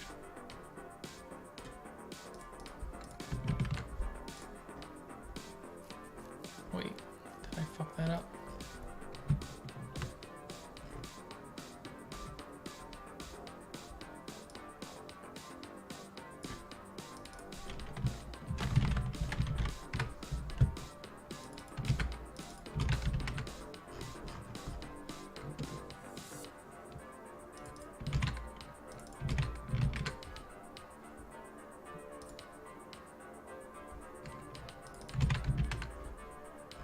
I've never had that happen before.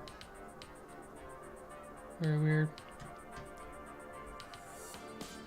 I bet you it's screwed up the menu too. Perk list. Yep, it fucked up all these.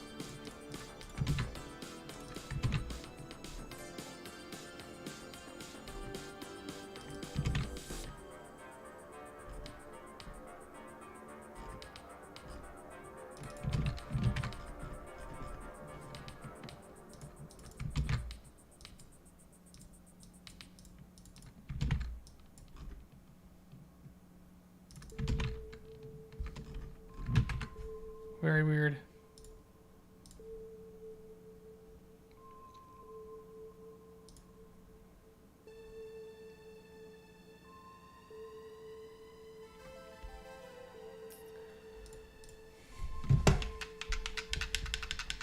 Okay.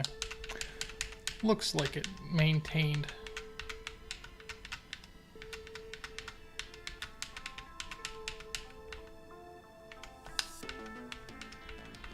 Excellent.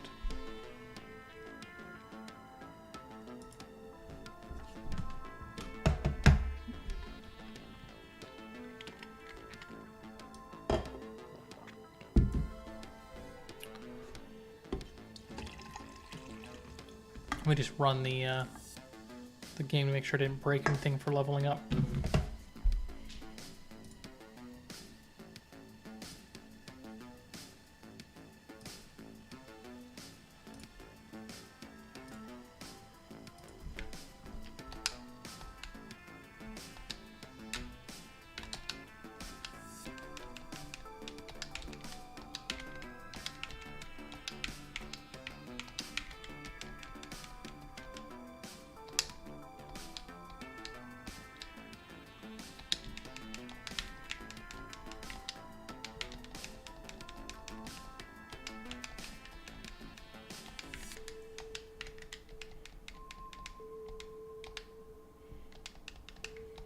Probably should have gone to the other map.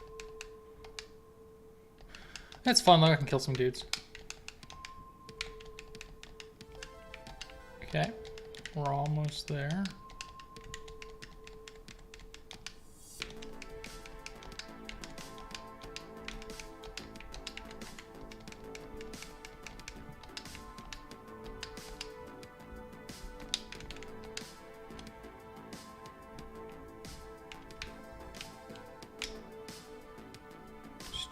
Three more orbs here. We can hopefully get good drops.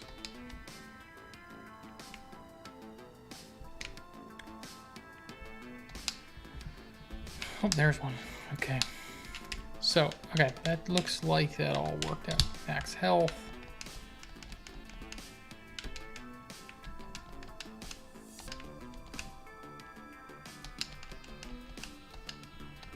Cool.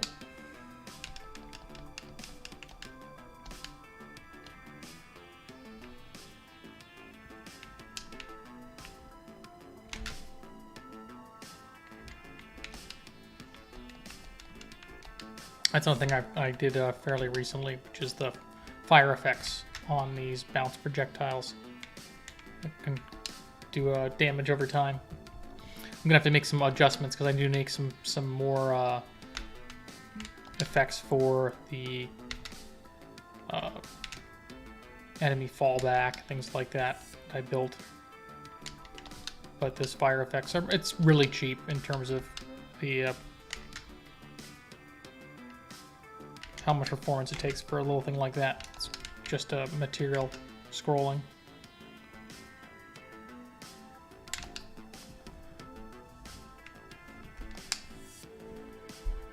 Cool. Okay, let's get back to it.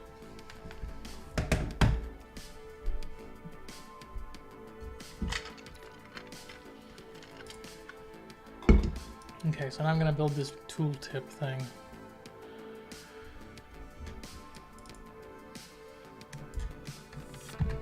We're not expanding it. Do want its bonuses to be presented. I do need to add a button to it. Because I care about that button for swapping. Let's just call it button. Let's call it the move button actually.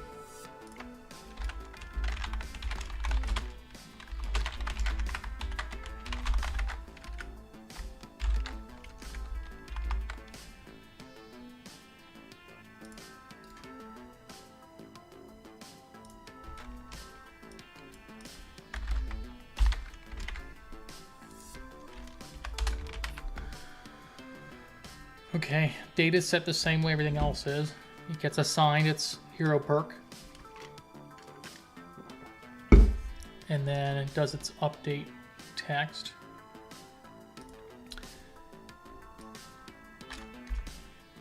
And what I want to do is when it's going to have a visibility to it. Let's get rid of this.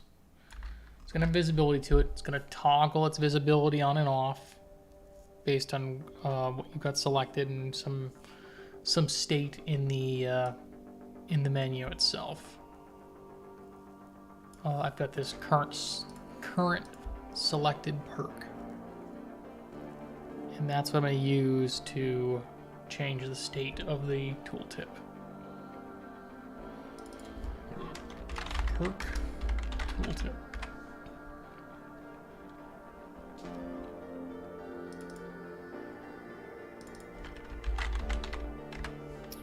And these are not perk tooltips, these are perk selection widgets. Should really call this a widget because I like to make sure all my classes are named properly. And when I know that if it's a menu or a UI element, all my UI elements are widgets, just following the same nomenclature as Unreal.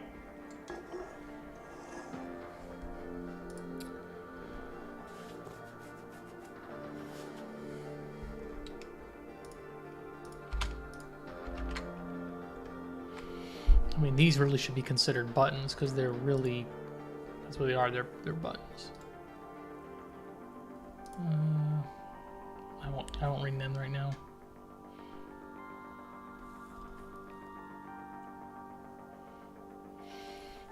Okay. I need to bind to a couple of things. I need to stored perk widget, and I want to get its on perk selected changed. Focus change is almost entirely internal on this thing. But when it's selected, I care about which one it currently has selected. So I want to run on perk selected changed. If anybody's listening,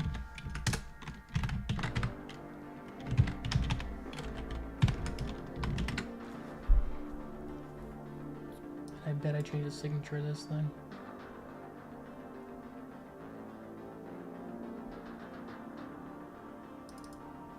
Yep.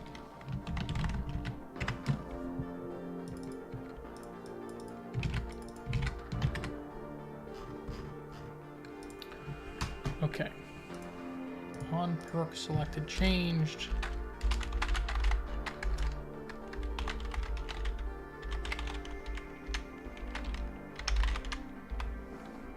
Let's go ahead and add the method. And what I really want to do is I want to make sure I am setting this currently selected perk.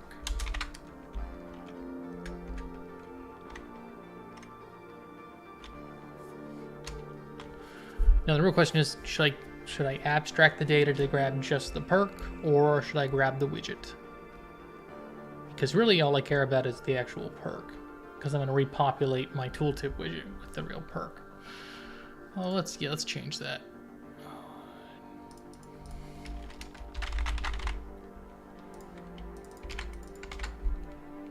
And all I care about this is its current selected perk.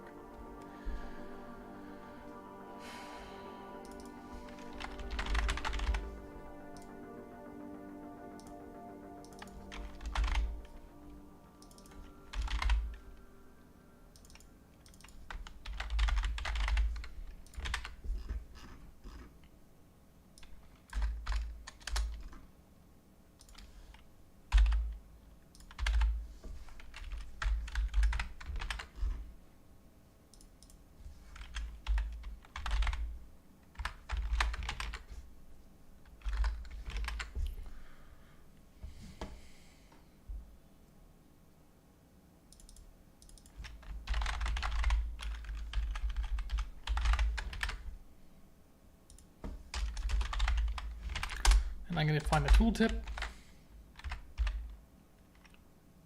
set the data, set my perk to it.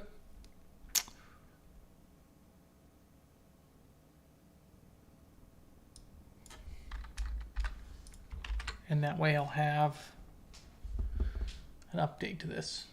Looks like we're out of music. Let's try it again.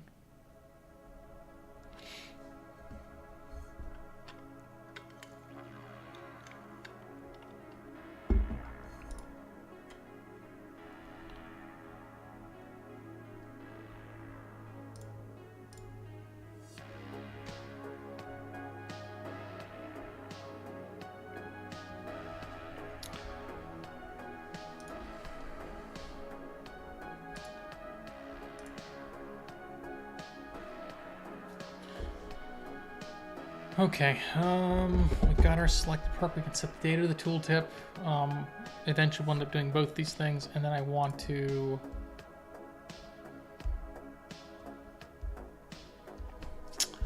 do a couple things. I want to make sure that when you've selected a perk and the tooltip pops, and a tooltip appears, I want the tooltip to be visible initially. And then when your selection goes to null, the tooltip will also disappear.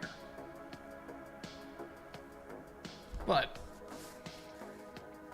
how many clicks do we want to make it for a player to move the selection over? And I'm thinking we want to make that pretty easy. I don't want the tooltip to steal the focus though. I don't think. But if I do want to steal focus, I want it to be on a cancel button so that you can go back. Or I could bind to cancel when you have the tooltip selected, or when you have the perk selected, to where the perk itself is a toggled button.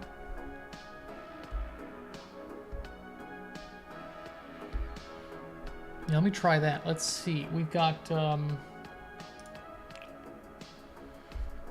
have an options menu that I was using. I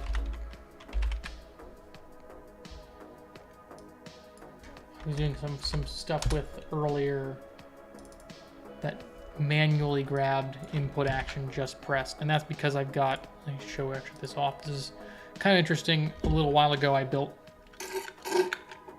a button remapping. So you've got a control set here, you've got all these attacks and buttons, and it will pick the button the next button you selected to remap. It'll also do things like clear out the binding on existing stuff, so it'll say, okay, you've got no binding for dodge. Now to go ahead and add dodge. No, gotta go back to, let me add these guys back.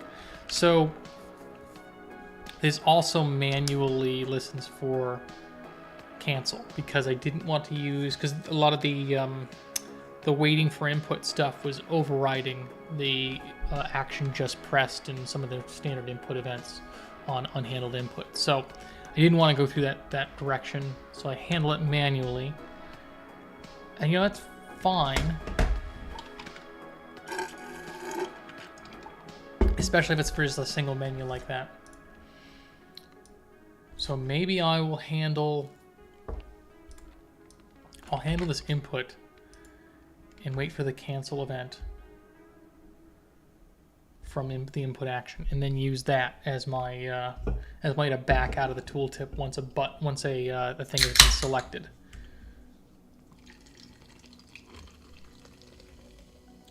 So that will mean that you click on it with select, and then it will hover over the tooltip button to move it over to the other column, and then cancel will close it down and close the tooltip.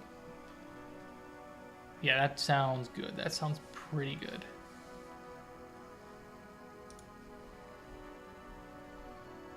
Okay, we've got a perk tooltip widget. Do I listen for that event over here? I probably want to listen for it in the main menu here.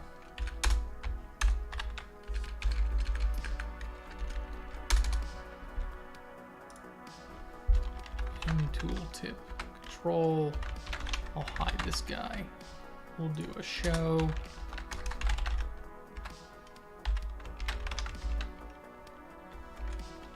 And then we want to do is we want to store. Ooh, that was really useful. That was really useful to have that widget, because then I can go back to the widget as my hovered event, or as my focused. Yeah, son of a bitch. Okay. I do need that perk widget. Okay.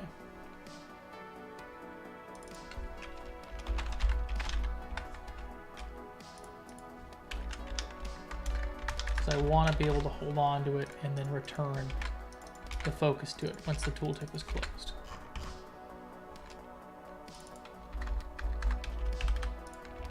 Yep.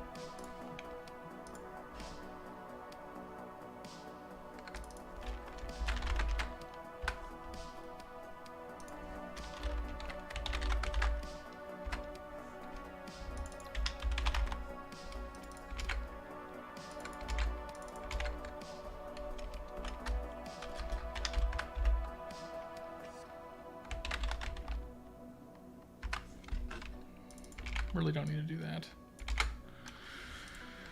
Okay, and then I want to, perk has been selected here.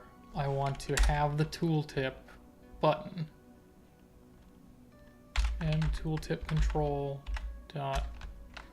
We want to find its, we want to get its button.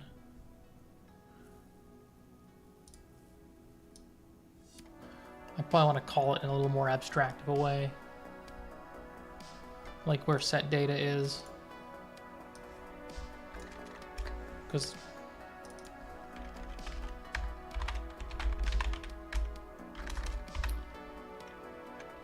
we'll do a show, why not?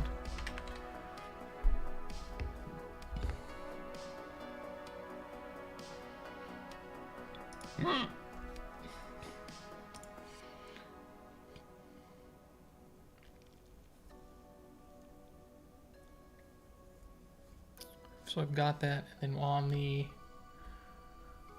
update label text, I wanted to grab its button, move button dot grab focus. So now when you click on a perk out of here, Let's go into the upgrade menu. We'll start this guy off with a hide.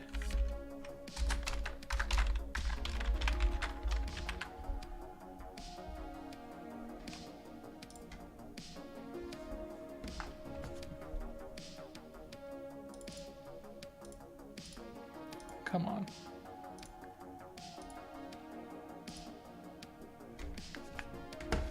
Okay, I didn't actually make this the right class. Perk tooltip widget.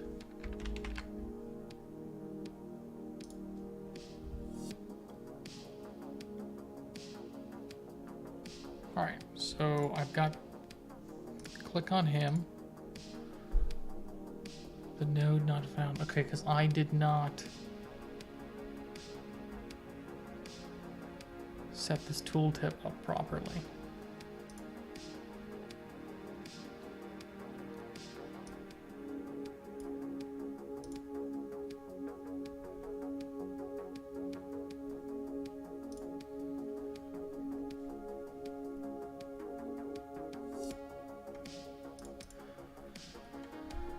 Okay, we've got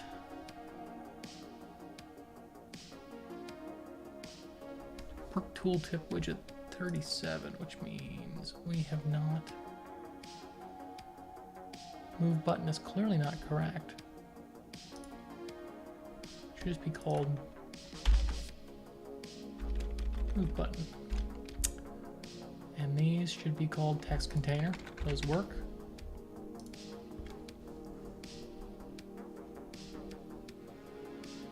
Click. All right. And it moves it to the move to deck. I've got to manually move it back.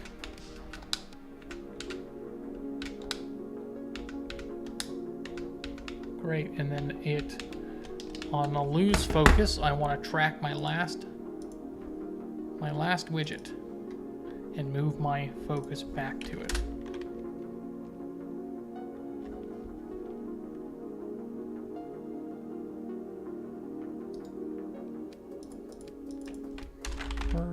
Selection widget.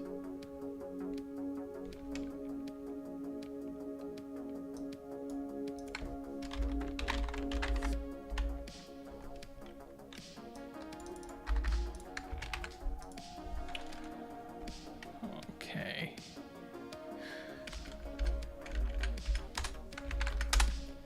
If the current selected perk I usually do is instance valid.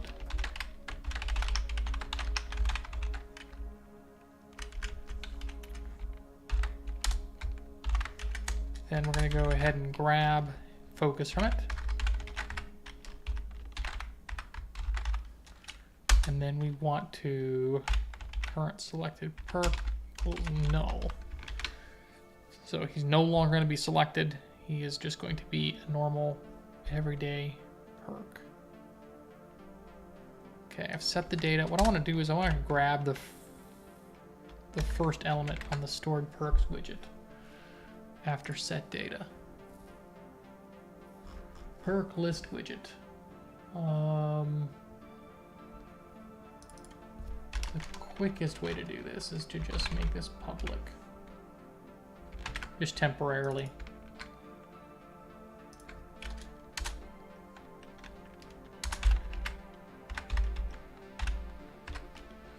Grab the first index. Eventually this will come in with a smarter way to grab the correct focus button. And likely when this thing opens, it's not going to even focus on this. It'll focus on some other button.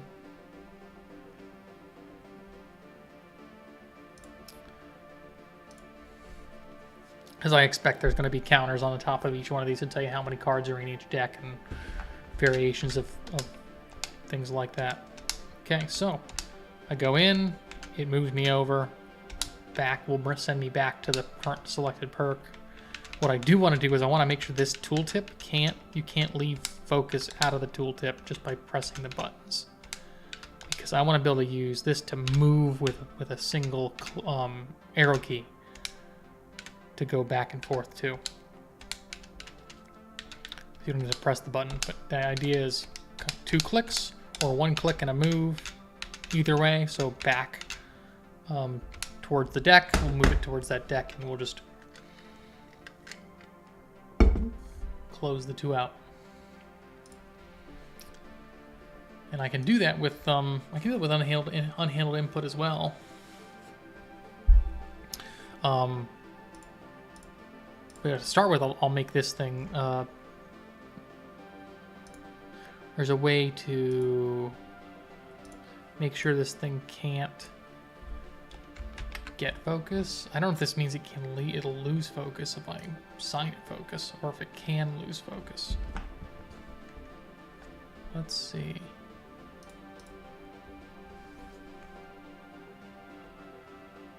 Boom. No, it's never getting focus. So I need to figure out a way to how to block focus from being left.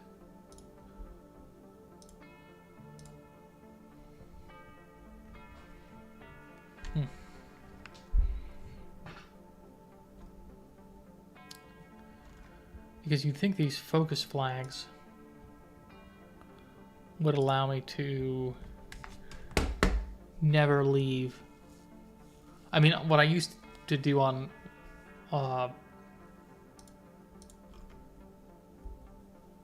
some of these was to make sure that I disabled all the focus on all the other buttons, which seems kind of overkill.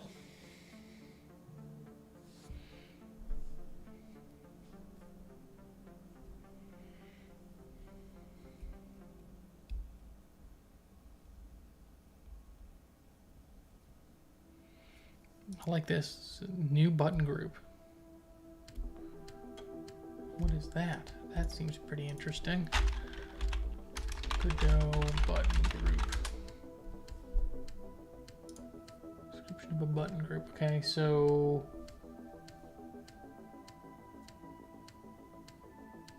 oh, it's for radio buttons.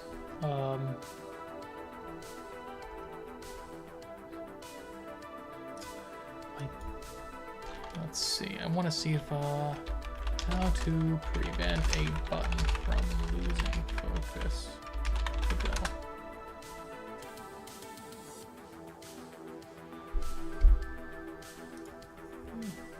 Yeah, it's like someone's got what I prevent input focus loss to a neighbor.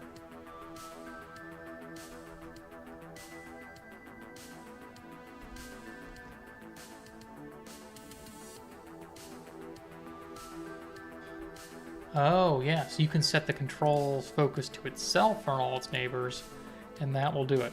That is exactly what I'm going to do here. So there's no way... Although click focus, I'm sure, is actually going to screw it up, though.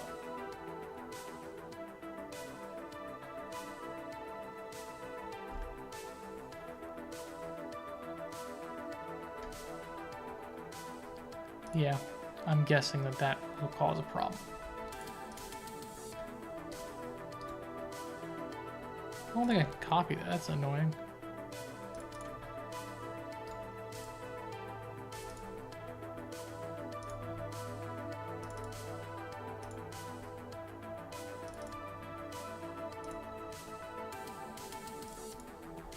Okay.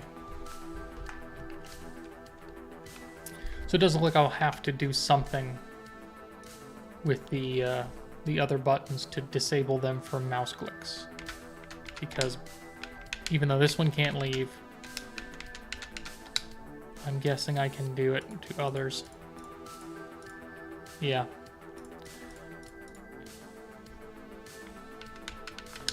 But that's essentially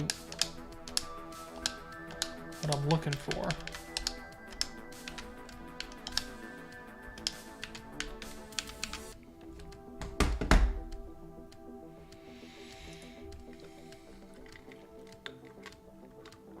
Okay, it's been over 2 hours, it looks like, so I'm gonna shut it down for now and keep working on it.